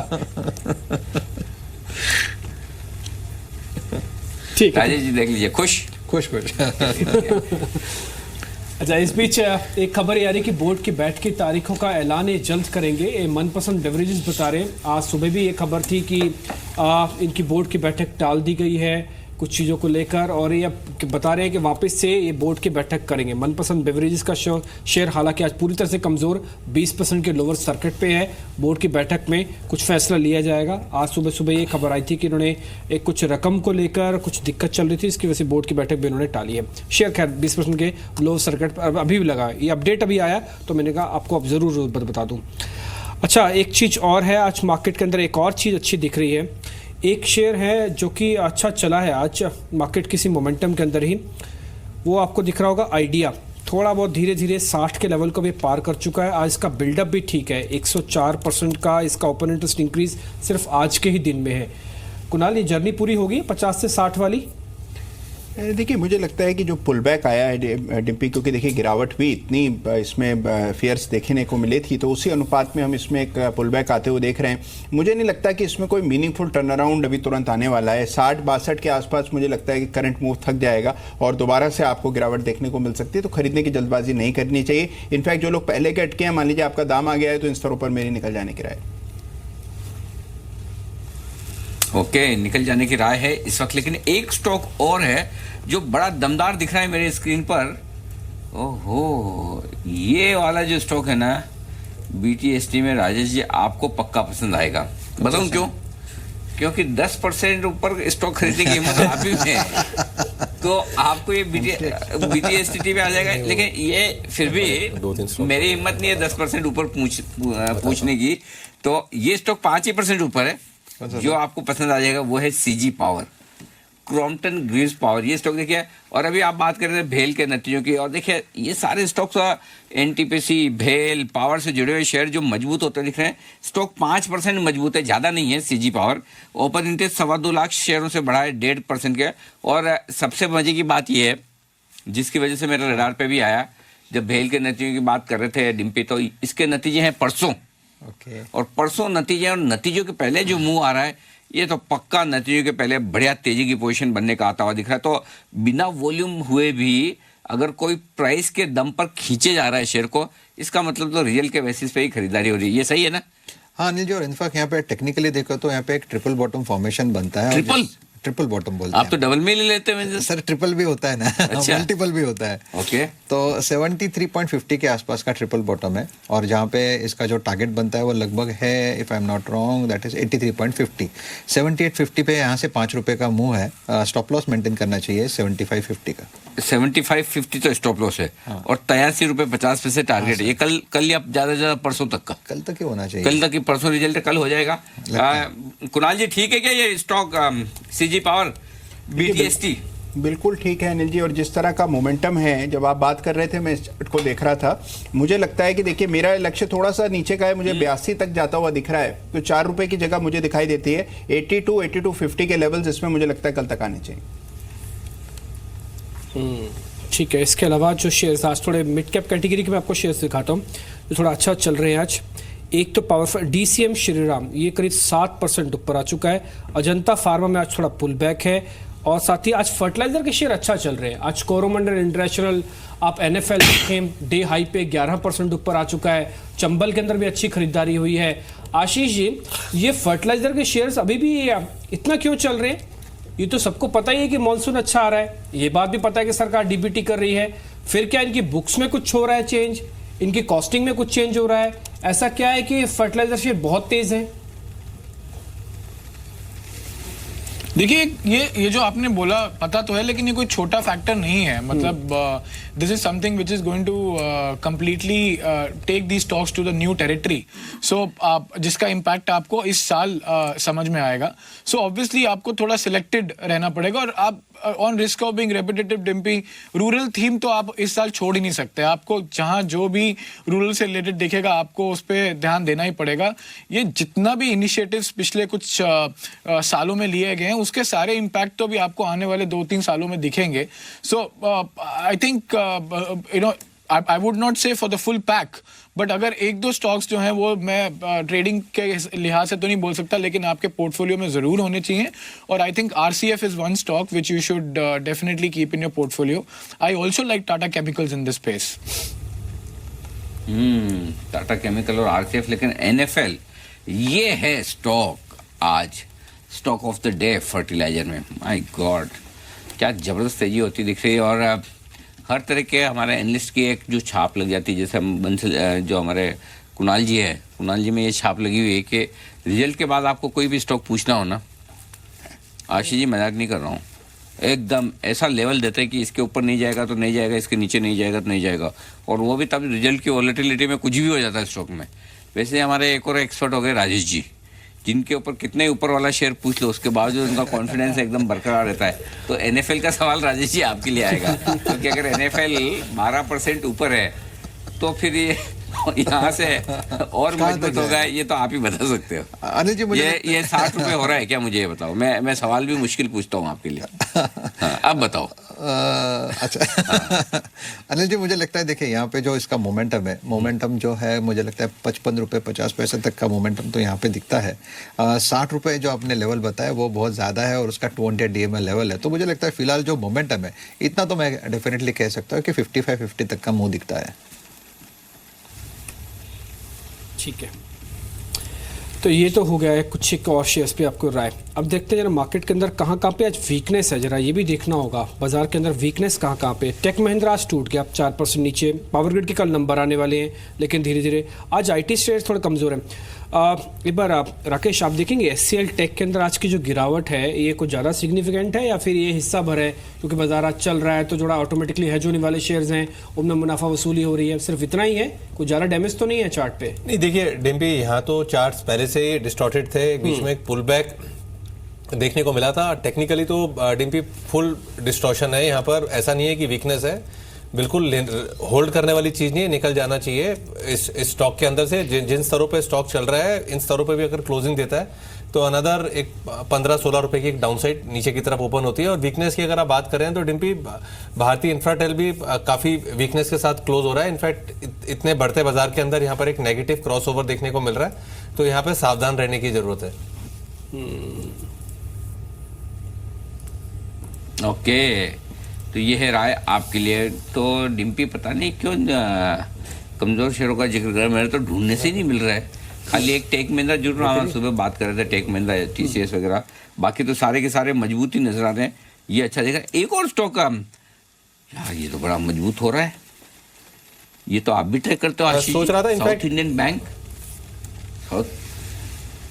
हाँ डिम्पी बोले तो कुछ। मैं कह रहा था राकेश जी एक बात रखना चाहते हैं आपसे। हाँ अनिल जी बिल्कुल, मेरे भी यही था, तेजी का बाजार है। मंदी में तो मेरे रडार पर HCL टेक और भारतीय इंफ्राटेल थे। मैंने सेलिंग इसलिए नहीं बोली, नहीं तो आप मेरे ऊपर एक लेबल लगा देते कि तेजी के बाजार में मंदी के शेयर ढूंढने वाला है अनिल जी। देखिए बंसल जी, आप इसी तरह से मेरे से डरते रहे, मुझे बहुत अच्छा लगता है।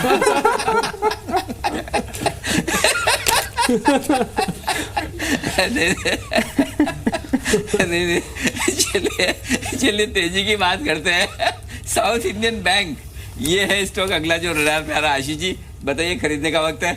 देखिए जरूर, मैंने आपको जैसे बोला कि ट्रेडिंग मूव की जो बात करी तो उसमें बैंकिंग स्पेस तो मुझे दिख रहा है अभी अगले कुछ दिनों के लिए पार्टिसिपेट करेगा। अब उसमें थोड़ा सा अगर 2-3 थीम पकड़ लेते हैं अनिल जी। एक तो PSU वाली थीम जो मैं आपको बता रहा हूँ कि अभी मार्केट को थोड़ा समझ में आ रहा है कि NCLT वाली चीज अब जो जहां पे रुकी हुई थी वहां से अब आगे जा रही है। ठीक है। सो अब वो थोड़ा कंफर्ट आना शुरू हो गया है, जिसने जितनी पेन लेनी थी ले ली। इसीलिए फिर भी मैं दर्शकों को ये नहीं बोल रहा हूँ कि आप एक पूरे साल भर की कॉल लीजिए, लेकिन ये जरूर है कि एक ट्रेडिंग मूव आप बड़ौदा में SBI में बना सकते हैं। अब फिर आई प्राइवेट बैंकिंग स्पेस में जो बात, अब उसमें भी ऐसे नाम चुनते हैं अनिल जी जो बीटन डाउन है, जहां पे कोई होप नहीं दिखा मार्केट को पिछले दिनों में। तो ICICI बैंक क्यों नहीं?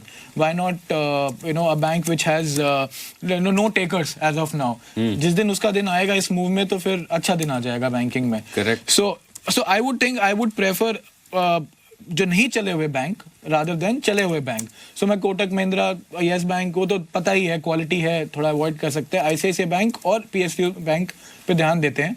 साउथ इंडियन बैंक भी अनिल जी ट्रेडिंग मूव वाला लग रहा है, बट आई वुड सजेस्ट। तो हमें तो ट्रेडिंग वाला ही चाहिए। आप ले सकते हैं, वो राजेश जी बताएंगे। राजेश जी बता दीजिए, ट्रेडिंग के लिए लिया जाए क्या? Sir just South Indian Bank Anil ji, Chennai Super Kings Anil ji form में है, भी ध्यान रखना, साउथ वाले सब फॉर्म में है। देखिए फाइनल में भी दोनों ही आई है टीमें, हैदराबाद और चेन्नई, सब साउथ का ही बोलबाला है अभी। हाँ सर, लेकिन हमें रेजिस्टेंस भी दिख रहा है बीच में। हाँ तो कौन सा रेजिस्टेंस पार करना है वो बताओ आप। हाँ बस हाँ, ठीक है। मेरा सवाल मैं अलग बना लेता हूँ, बताइए किसको पार करवाने से आपका कॉन्फिडेंस बढ़ जाएगा? मुझे लगता है 26 के पार चले जाए तो कॉन्फिडेंस बढ़ेगा। हाँ बस। और उसके बाद फिर क्या हो जाएगा? 26 के पार निकला तो अनिल जी 26 के पार निकले तो फिर 28-50 तक जाएगा। 28-50 तक जाएगा, चलो वंडरफुल, वो तो हो जाएगा, खास बात नहीं। लेकिन एक और स्टॉक जो आज सुबह हमने जिक्र किया था जाते जाते स्टॉक का, और बंसल जी उस पर आपसे फिर से एक बार राय ले ली जाए। मनापुरम जनरल फाइनेंस 2.5% स्टॉक मजबूत है, 7% ओपन इंटरेस्ट बढ़ा है, 13 लाख शेयर नए जुड़े हैं। और अभी अभी थोड़ी देर पहले मेरी स्क्रीन पर एक बड़ा ट्रेड मुझे नजर आ रहा है मनापुरम में, वो हुआ है 35 लाख शेयरों का आज एक ट्रेड हुआ है, वो हुआ है 108 रुपये 15 पैसे में। इसका मतलब क्लियर कट है, कुछ तो है, बड़े डिलीवरी वाले ट्रेड्स होते हुए यहाँ पर, तो 35 लाख शेयरों का बड़ा कारोबार भी हुआ है। बंसल जी क्या करना चाहिए? अनिल जी परफेक्ट एक खरीदारी का कैंडिडेट है। सुबह भी यही बात हुई थी कि एक तो 104 105 के जो आसपास के लेवल्स हैं वो निवेश के लिए परफेक्ट लेवल्स हैं, और ट्रेडिंग के लिए भी परफेक्ट था स्टॉक, सुबह से भी मुनाफा दिया है। इनफैक्ट अनिल जी मुझे लगता है कि एक BT STTD का भी कैंडिडेट है, 109.20 के अराउंड स्पॉट में ट्रेड कर रहा है। 107 रुपये 75 पैसे का एक स्टॉप लॉस लगाना चाहिए। पहला लक्ष्य यहाँ पर 111 का बैठता है और दूसरा लक्ष्य 113 का। आज ना कंजम्पशन के हिसाब से अगर आप एक और चीज देखेंगे तो लेदर के शेयर्स आपको वापस ठीक दिख रहे होंगे। आप लिबर्टी शूज देखिए, बाटा देखिए, मिर्जा, श्री लेदर, सभी के सभी आज अच्छी क्लोजिंग भी कर रहे हैं। ये मॉनसून की रिपोर्ट भी है। जरा लिबर्टी का चार्ट देख के बताइए कुणाल, आपको ये शेयर चल जाएगा अगर आज कोई रखना चाहे या इसको भी आगे भी पोजीशन बनाना चाहे तो? देखिए मुझे लगता है डीपी एक सपोर्ट है इस काउंटर के लिए 185 का, जिन स्तरों से इसमें बाउंस आते हुए देख रहे हैं, तो मुझे लगता है एक्सटेंड कर सकता है जो पुल बैक इसमें बना है। और 210 215 के लेवल्स इसमें 1 या 2 दिन में आपको आते हुए दिखेंगे। तो मेरी राय में जिनके पास है उनको बने रहना चाहिए। एक स्टॉप लॉस रखें 185 का, होल्ड करने की राय।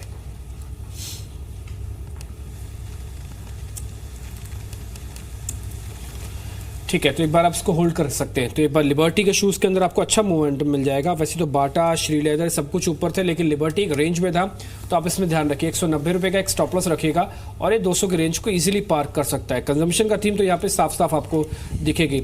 अच्छा, इसके अलावा जो कुछ एक और शेयर्स जहाँ पे थोड़ा मोमेंटम देखने को मिल रहा है, एक बार जरा वो भी देख लेते हैं। वैसे आज निफ्टी के 35 शेयर बढ़कर कामकाज कर रहे हैं। वेदांता के अंदर ये तूतीकोरन वाले प्लांट की वजह से कई दिनों से नुकसान था, आज धीरे धीरे इसमें भी खरीदारी आई है और यह शेयर ऑलमोस्ट फ्लैट है। आशीष जी, ये जो इनका स्मेल्टर लगने की प्रॉब्लम चल रही थी तूतीकोरन वाले प्लांट में, उससे शेयर ने अच्छी टूट दिखाई है। अब ये पूरा हो गया है? ये तो होता ही है ना, झटका पहले पहले तो लगता है, लेकिन उसके बाद चीजें सेटल होने लगती है, यूज्ड टू हो जाती है। भले बंद भी हो जाएगा, शायद शेयर ना टूटे।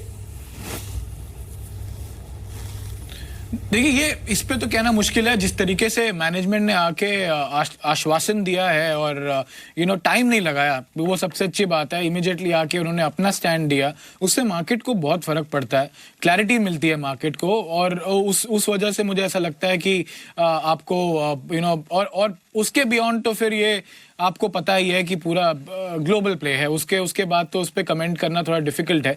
सो आई वुड से कि मेटल का जो एक बड़ा मूव है डिम्पी, वो इस समय थोड़ा प्ले आउट हो चुका है। आई वुड नॉट से कि आप कोई इसमें एक बड़े मूव की ढूंढे। हम जो आज स्टॉक्स पिछले मैं आधे घंटे पौने घंटे से सुन रहा हूँ, बात कर रहे हैं हम लोग, वो बिल्कुल सही जा रहे हैं। उसमें मेटल की मुझे लगता है कि जरूरत नहीं है। ओके, वेदांता आज दिन के निचले स्तरों पर जरूर है। इन समस्याओं के चलते वैसे भी फिर लेना हो तो वेदांता भी क्यों लेना, कोई और क्यों नहीं ले? सेल और टाटा स्टील सर, अगर लेना है तो सेल का नाम पहले क्यों लिया? मैं वही ऑब्वियस होता तो टाटा स्टील हिंडाल्को बोलते तो मैं समझ जाता है। सेल बोला, इसका मतलब सेल में क्या है ये बताइए। कैसे कर ले तो कभी कभी खुद का डायलॉग खुद को भारी पड़ जाता है। मुझे डायलॉग मेरा भारी पड़ रहा है। अब मुझे समझ में आ रहा है कि आप लोगों को बताने में कितना मुश्किल पड़ता होगा, कैसे कर लेते हैं आप, बताइए। देखिए अनिल जी, एक तो क्वालिटी ही जहां वॉलिटिलिटी कमोडिटी से रिलेटेड है तो क्वालिटी चूज करने में अच्छा रहता है, सबसे बढ़िया इंपॉर्टेंट बात ये है। दूसरा, इस पैक में ना आपको काफी कुछ इनिशिएटिव्स, मुझे ऐसा लगता है कि पीएसयू में थोड़ा और सरकार के कुछ अहम कदम आपको इस सेक्टर में भी आते हुए दिखेंगे और उच्चतम स्तरों पे कुछ स्टेक से रिलेटेड भी बात हो सकती है। और जैसे मैंने बोला कि अगर आपको इस पैक में जहाँ पे वॉलिटिलिटी ज्यादा है, कमोडिटी वाला जो पैक है, लेट्स से दैट, उसमें क्वालिटी नेम्स के साथ रहिए, आपको चोट कम लगेगी, इसलिए सेल और टाटा स्टील बोला मैंने। खैर इसके अलावा आज का जो एक शेयर है ल्यूपिन, ये शेयर काफ़ी अच्छा बंद हो रहा है, आज 5% ऊपर है। राकेश, इस पे आपके रिकमेंडेशन? ल्यूपिन 785 5% ऊपर बंद हो रहा है आज। देखिए डिम्पी, काफ़ी समय बाद इस स्टॉक ने एक अब मेरे को ऐसा लग रहा है कि अप ट्रेंड को रिज्यूम करा है। 770 के ऊपर स्टॉक निकला है, नीचे में 750 एक अच्छा बेस है। अब नेक्स्ट हर्डल 820 825 के अराउंड आता है और जिस तरीके से नीचे से स्टॉक के अंदर एक पॉजिटिव क्रॉसओवर और मोमेंटम इंडिकेटर्स देखने को मिला है, मुझे लगता है इस हर्डल को भी स्टॉक तोड़ने का दमखम रखता है और एक बार ये लेवल्स टूटेंगे तो स्टॉक काफी समय बाद एक अप ट्रेंड के अंदर एंट्री लेगा।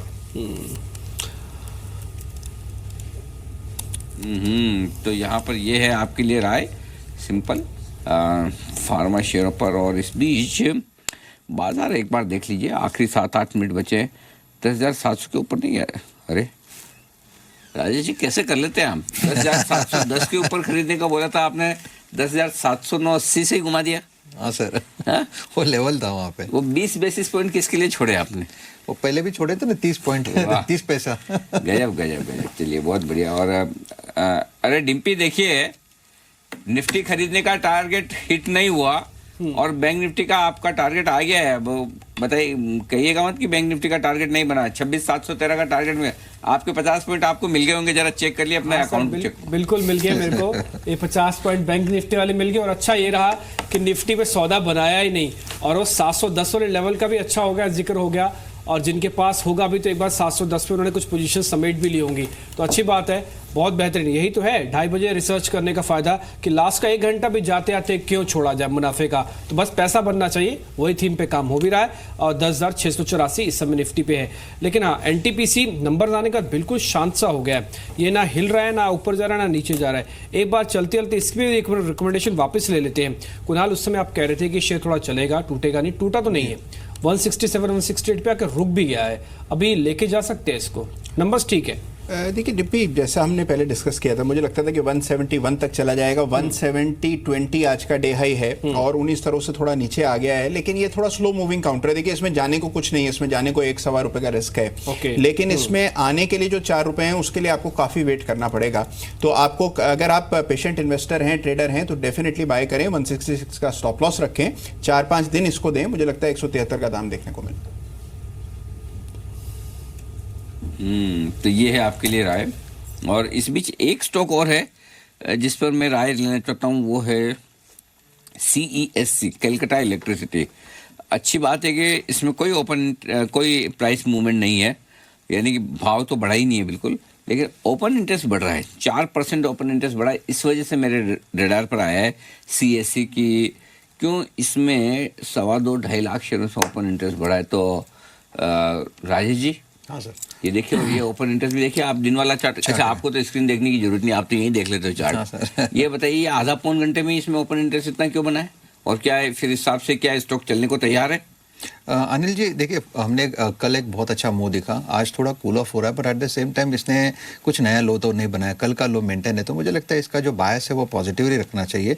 स्टॉप लॉस जो है, अगर पोजीशन यहाँ पे है तो 1020 की होनी चाहिए स्टॉप लॉस के साथ। अगर फ्रेश लॉन्ग भी करना है तो 1020 का स्टॉप लॉस मेंटेन करे। अपसाइड में 1060 का एक छोटा रेजिस्टेंस है, लेकिन चार्ट देख के लगता है वो भी निकाल देगा। और टारगेट जो रहेगा एज ए BTST भी पकड़े तो 1070 1075 तक का मुझे लगता है इसमें टारगेट आना चाहिए। 1070। मुझे ये अगली सीरीज के हिसाब से आपको पूछना है, क्योंकि काफी लंबे समय से बातें चल रही हैं इसकी, वो डीमर्जर की। अच्छा, आपके तो ट्रैकिंग पे है, आपने तो पहले भी बताया। आशीष जी, फिर क्या खरीदने का वक्त है? देखिए, वो इस न्यूज़ की वजह से अगर मैं बोलूँ अनिल जी, तो अलाउ मी टू से कि लेके छोड़ देने वाला स्टॉक हो गया है वो। जैसे ही आप, क्योंकि वो तो पता है कि जिस भी फॉर्मेट में ये आएगा CSC को फायदा होने की पूरी उम्मीद है। तो आप मतलब खोने को कुछ नहीं है। कुछ नहीं है। तो वो बस इवेंट की और इतना भी बता दो Anil ji, stick my neck out and tell you that काम चल रहा है उस पे, और काम काफी तेजी से चल रहा है, फाइनल स्टेजेस पे है। तो लेके छोड़ दीजिए, स्टॉक में कोई खराबी नहीं है। हाँ, तो देखिए अगर अगली सीरीज में आ जाता है, समझो अगले हफ्ते 10 दिन में, तो 100 रुपए की तेजी तो मिनिमम बन सकती है। बिल्कुल, ज्यादा भी बन सकती है। मेरे को याद है 1280 रुपए का टारगेट या ऐसा कुछ, 1200 प्लस का टारगेट मोतीलाल जी के यहाँ से रिपोर्ट आई हुई, उसमें दिया हुआ है। तो स्टॉक तो बढ़िया है। ये सेम वही सिचुएशन है। अरे बंसल जी, आपको पता होगा, आपके तो पोर्टफोलियो में FSL भी है, फर्स्ट सोर्स उसी की कंपनी है। तो ये बताइए, जब डीमर्जर का होगा तो कितनी वैल्यू अनलॉकिंग होगी इसमें, बताइए। ये भी है क्या खरीदा हुआ आपने? नहीं अनिल जी, इतने पैसे नहीं है बट ये स्टॉक अनिल जी ठीक लगता है, अच्छी रेटिंग मुझे लगता है। आप तो नहीं, इसमें सवाल पैसे का तो है ही नहीं ना। आप तो 50 रुपए वाला FSL 100 रुपए कर लोगे। अब ये तो 1000 वाला 2000 होने में टाइम लगता है ना, तो आपको तो डबल करना है। बताइए। नहीं अनिल जी, यहाँ मेरे को लगता है अच्छी खासी वैल्यू अनलॉकिंग देखने को मिलेगी, और यहाँ पे लगता है मुझे 1140 1150 एक मुझे लगता है क्लियर कट 100 रुपीज का अपमूव यहाँ पे बचा हुआ है, जो क्लियरली हमें डीमर्जर से पहले देखने को मिलेगा। ठीक है, इस बीच ना 3 मिनट है मार्केट बंद होने में, लेकिन एक और BTSTT है शायद कुणाल के पास। देखिए मुझे लगता है डिम्पी, एक जाते जाते का ट्रेड बनता है ये। हाँ। और ये है NMDC, जिसमें कि अभी ब्रेकआउट 119 के ऊपर आते हुए मुझे दिखा है। बहुत अच्छा बेस बना है, नीचे भी गया था 119 के, लेकिन अब जो मोमेंटम बन रहा है मुझे लगता है इसको 124 तक ले जाएगा। तो 1-2 दिन का पोजिशनल ट्रेड लें, मौजूदा स्तरों पर 118 पर स्टॉप लॉस रखें। पहला टारगेट कल तक का 122 रुपए होना चाहिए, 124 पे इसमें 2-3 सत्रों में आपको आते हुए दिखाई देगा। तो ये हुई ना बात। चलिए, एक और स्टॉक जो मुझे समझ में आ रहा है, मेरे ख्याल से ये भी आप ट्रैक करते हैं, कैपिटल फर्स्ट। ये स्टॉक क्यों बढ़ा है आज 3%? ओपन इंटरेस्ट घटा है, और ये जब से मर्जर अनाउंस हुआ उसके बाद ये स्टॉक तो कितना आधा रह गया, आधा तो नहीं लेकिन 30-40% तो गिर गया। जी। तो फिर तो आशीष जी, इस लिहाज से जब NBFC सब दौड़ लगा रहे, तो इसमें क्या बुराई है? कोई बुराई नहीं है। आपने ये तो इस भाव में, मतलब थ्रो अवे प्राइस पे एकदम सस्ता है, मुफ्त में मिल रहा है। बिल्कुल। अनिल जी देखिए, NBFC में आपको चलो एक और पर्सपेक्टिव दे देता हूँ इस बहाने, कि किस तरीके से वो अपने बिजनेस को करते हैं। वो एनालिस्ट बहुत ज्यादा क्लोजली ट्रैक करते हैं। और आपको एक चीज मैं बताना चाहूँ, एक इन्फॉर्मेशन जो कैपिटल फर्स्ट के बारे में देना चाहूँ, सबसे ज्यादा टेक एनेबल्ड कंपनी, अच्छा, जो इनके लोन देने के जो मेथड्स हैं, they are far ahead of some of the biggest banks in the country right now. So जो ये आपने बिल्कुल सही पकड़ा, इस समय ये जो एक गिरावट बनी स्टॉक में, अगर आप थोड़ा लंबे अवधि का नजरिया रखें तो कैपिटल फर्स्ट एक अच्छा प्ले है, बहुत ही उम्दा प्ले है। 900 से 550 हो गया, प्राइस टू बुक वैल्यू पे मुश्किल से 1.25 के मल्टीपल पे ट्रेड कर रहा है। बाकी सारे NBFC आपको 3, 3.5, 4 के लिए, फिर क्या है, खोने को क्या है, कुछ नहीं है, मर्जर हो ही रहा है। तो ये एक स्टॉक है जो बढ़िया तेजी दिखा सकता है, सस्ता स्टॉक है, नहीं भागा हुआ स्टॉक है, करेक्ट किया हुआ स्टॉक है। जो कुछ भी खूबियां आपको चाहिए खरीदने के लिए वो सारी मिल रही है। और उसके ऊपर राजेश जी भी सर हिला रहे हैं, राजेश जी को भी लेना, बता दीजिए राजेश जी आपको लेना है तो। हाँ अनिल जी, इनफैक्ट टेक्निकली इसमें देखिए अनिल जी, पॉजिटिव डाइवर्जेंस है। 540 के आसपास का जो लो है, मुझे नहीं लगता इमीडिएट कभी ब्रीच होगा। और इनफैक्ट इसका जो पोजिशनल टारगेट है अनिल जी, इसको थोड़ा मैं पोजिशनल खींचूंगा, नॉट BTST एज सच। मुझे लगता है इसमें पोजिशनल रखेंगे तो 555 का एक स्टॉप लॉस रखना चाहिए, 620 तक का एक टारगेट दिखता है, यानी यहाँ से भी लेके करीबन 45-50 रुपए। ठीक है, तो आज की हमको क्लोजिंग मिल रही है और बाजार इस समय दिन के ऊपरी स्तरों से तो नहीं, लेकिन हाँ थोड़ा सा वहाँ से फिसल कर 680 के आसपास आज क्लोज करने की तैयारी कर रहा है। सेंसेक्स में 200 अंकों तक की मजबूती है। थोड़ी देर पहले हम आइडिया की बात बोल रहे थे, आइडिया एक बार आपको मैं इंट्राडे दिखा देता हूँ। यहाँ पे 50 से 60 वाली रेंज के बाद फिर से 2 रुपये और इसमें जुड़े हैं, और जाते जाते ये भी 61-50 पे आके क्लोज कर रहा है। तो आज फार्मा का दिन था, आज काफ़ी हद तक का मेटल्स का दिन था, IT को छोड़ कर तो सभी का दिन है आज, एग्री का, ऑटोज का, इन सभी के अंदर अच्छा दिन है। जिनका बीटा थोड़ा हाई है, जैसे कि जस्ट डायल है, जिसने क्रम को आगे भी बढ़ाया है, और एक गैप के बाद कच्चे तेल की टूट का असर, ट्रंप के और किम जोंग के बीच में जो बातचीत हो रही है, उन सब का फायदा आज वापस से फिर से बाजार को मिलता हुआ और करीब 80 अंकों की बढ़त के साथ आज निफ्टी की क्लोजिंग। बैंक निफ्टी शानदार रहा, इसने आज को आपको लास्ट का 1 घंटे में प्रॉफिट भी कमाया, सुबह की रणनीति भी आपके काम आई और आज 313 अंकों की बढ़त के साथ ये 26,580 के ऊपर ये भी क्लोज कर रहा है। तो अनिल जी, आज का तो शानदार क्लोजिंग देखने को मिली है। अच्छी चीज़ है कि क्रॉस द बोर्ड बाइंग थी, अच्छी चीज़ है कि लगातार कई दिनों की तेजी को आज फिर से कंटिन्यू किया और कहीं भी नतीजों का असर, तो जो भी खराब नंबर, खैर मार्केट में कमी आ रहे हैं, लेकिन जहां भी खराब आए हैं वो पर्टिकुलर स्टॉक्स तक ही सीमित है, सेक्टर को नुकसान नहीं पहुंच रहा, ये ज़्यादा अच्छा दिख रहा है इस बार। अच्छा डिम्पी, फिर मेरा एक सवाल आ रहा है, थोड़ा मैं आशीष जी यही है पास में बैठे तो मैं थोड़ा पूछ लूँ उनको। आशीष जी, इतना बढ़िया मार्केट चल रहा है, 2-3 दिनों से देखिए रोज दिन के हाई पॉइंट पे जाकर बंद होता है, तो इसका ट्रेडिंग टाइम एक्सटेंड करा दें कि 11:55 तक रात को? क्या विचार है आपका? इतनी बढ़िया तेजी चल रही, क्यों बंद क्यों करने का मान? नहीं, बंद तो बिल्कुल नहीं करना, सिर्फ बढ़ाने से तो अच्छा ही है, बट थोड़ा और इलेक्शन के पास आके थोड़ी और ज्यादा एक्साइटमेंट मार्केट में आए तब करिए, वहाँ मजा भी आएगा करने का। अभी थोड़ा छुट्टी पे है सब लोग, वेकेशन का टाइम चल रहा है, क्यों परेशान करते हैं सबको? मतलब क्या कर दें पूरा 12 बजे तक? I am of this opinion की करना चाहिए। हाँ? आपको क्या करना, आपने तो आदमी रखे हैं काम करने के लिए, काम तो हम जैसे लोगों को करना पड़ता है। राजेश जी, अनिल जी, मुझे एक ही, आपको तो ये भी ज्यादा लगता होगा। मेरा एक ही सवाल है, 12 बजे क्लोजिंग शो करेगा कौन रात को? हाँ, ये भी बड़ा सवाल है। यस, अरे ये तो हमने सोचा ही नहीं। हाँ सर, ये तो डिम्पी, ये तो बड़ा सवाल उठा दिया है राजेश जी ने कि अगर 11:55 में मार्केट, आप क्या समझते हैं कि आपके सवाल का जवाब मेरे पास नहीं है? क्या होगा सर? डिम्पी करेगा। अच्छा, घूम फिर के हमारे में ही आना है मामला। राजेश जी ने बोल दिया। अनिल जी, एक तो पक्का है, घर पे किसी को जाना नहीं है। डिम्पी के लिए क्लोजिंग शो फिक्स हो चुका है। बहुत सारे पॉलिटिकल एनालिस्ट अब जब मार्केट क्लोज होगा, डिम्पी क्लोजिंग शो आपको ही करना है बस। अब 3:30 हो या 5 बजे हो या रात को 12 बजे हो, हम क्या कर सकते हैं? अब तो मुहिम को और तेज करना होगा। क्लोजिंग कोई कर नहीं सकता भाई, तो चलिए आइए आज की क्लोजिंग करते हैं। इस बीच अब फाइनल फिगर मेरे सामने आते हुए दिख रहे हैं। 83 अंक ऊपर निफ्टी जाकर बंद हुआ है 10,688 पर। निफ्टी बैंक बंद हुआ 340 अंक ऊपर 26,614 पर। हालांकि ऊपरी स्तरों से एग्जैक्टली 100 पॉइंट नीचे भी आया है, लेकिन कोई डरने की बात है नहीं। और सेंसेक्स ने 240 अंकों का उछाल दिखाया है और मजबूती के साथ 35,000 के पार जाकर बंद होता हुआ दिखाया। अच्छी बात यह है कि आज रात अमेरिका के बाजार बंद है और अगर किसी भी वजह से आज रात भर के लिए ट्विटर बंद हो जाए तो फिर कोई ट्रम्प साहब के तरफ से कोई खराब ट्वीट आने का भी डर नहीं और हम कल इसी मोमेंटम को आगे बरकरार रखकर फिर 10,800 की तरफ बढ़ने की कोशिश करेंगे, बशर्ते कोई ट्वीट। मतलब ट्रम्प और बीवी एक जैसा ही हो गया ना, कुछ नहीं कह सकते क्या। Very difficult to predict, very difficult to predict, लेकिन ठीक है। चलिए, फिलहाल तो तेजी बनती हुई दिख रही है और उम्मीद करें कि केरल के साथ साथ पूरे देश भर में मानसून की फुहारें जल्दी आती दिखे, ताकि बाजार की जो ये ठंडक और हरियाली है ये आगे बढ़ती हुई नजर आए। चलिए, विदा लेंगे आप सभी से। राकेश जी और कुणाल जी, आप दोनों का बहुत बहुत शुक्रिया। और यहाँ मुंबई स्टूडियो में आशीष जी आपका भी और राजेश जी आपका भी धन्यवाद जी बिजनेस के लिए वक्त निकालने के लिए। तो मुझे और डिम्पी को दीजिए इजाजत। डिम्पी, लेकिन अनिल जी, चलते चलते वो जो मार्केट बंद होने के बाद का एक्शन है वो तो जारी रहने वाला है। 4:30 बजे क्या स्पेशल है बताइए? पेट्रोल के दाम बढ़ते जा रहे हैं, बात यह हो रही है कि जीएसटी के दायरे में ये जाएगा या नहीं जाएगा। अब बिहार के उप मुख्यमंत्री सुशील कुमार मोदी ये कह रहे हैं कि इससे ज्यादा फायदा नहीं होगा। सरकार क्या योजना बना रही है, ये जीएसटी से भी इसकी आग बुझेगी या नहीं बुझेगी, ये ठीक 6 बजे हम आपके सामने रखने वाले हैं। और बहुत इंपॉर्टेंट है, सरकार की नीति पता लग जाएगी। और लेकिन 8 बजे बात तो कैराना की होगी, कैराना या फिर याराना।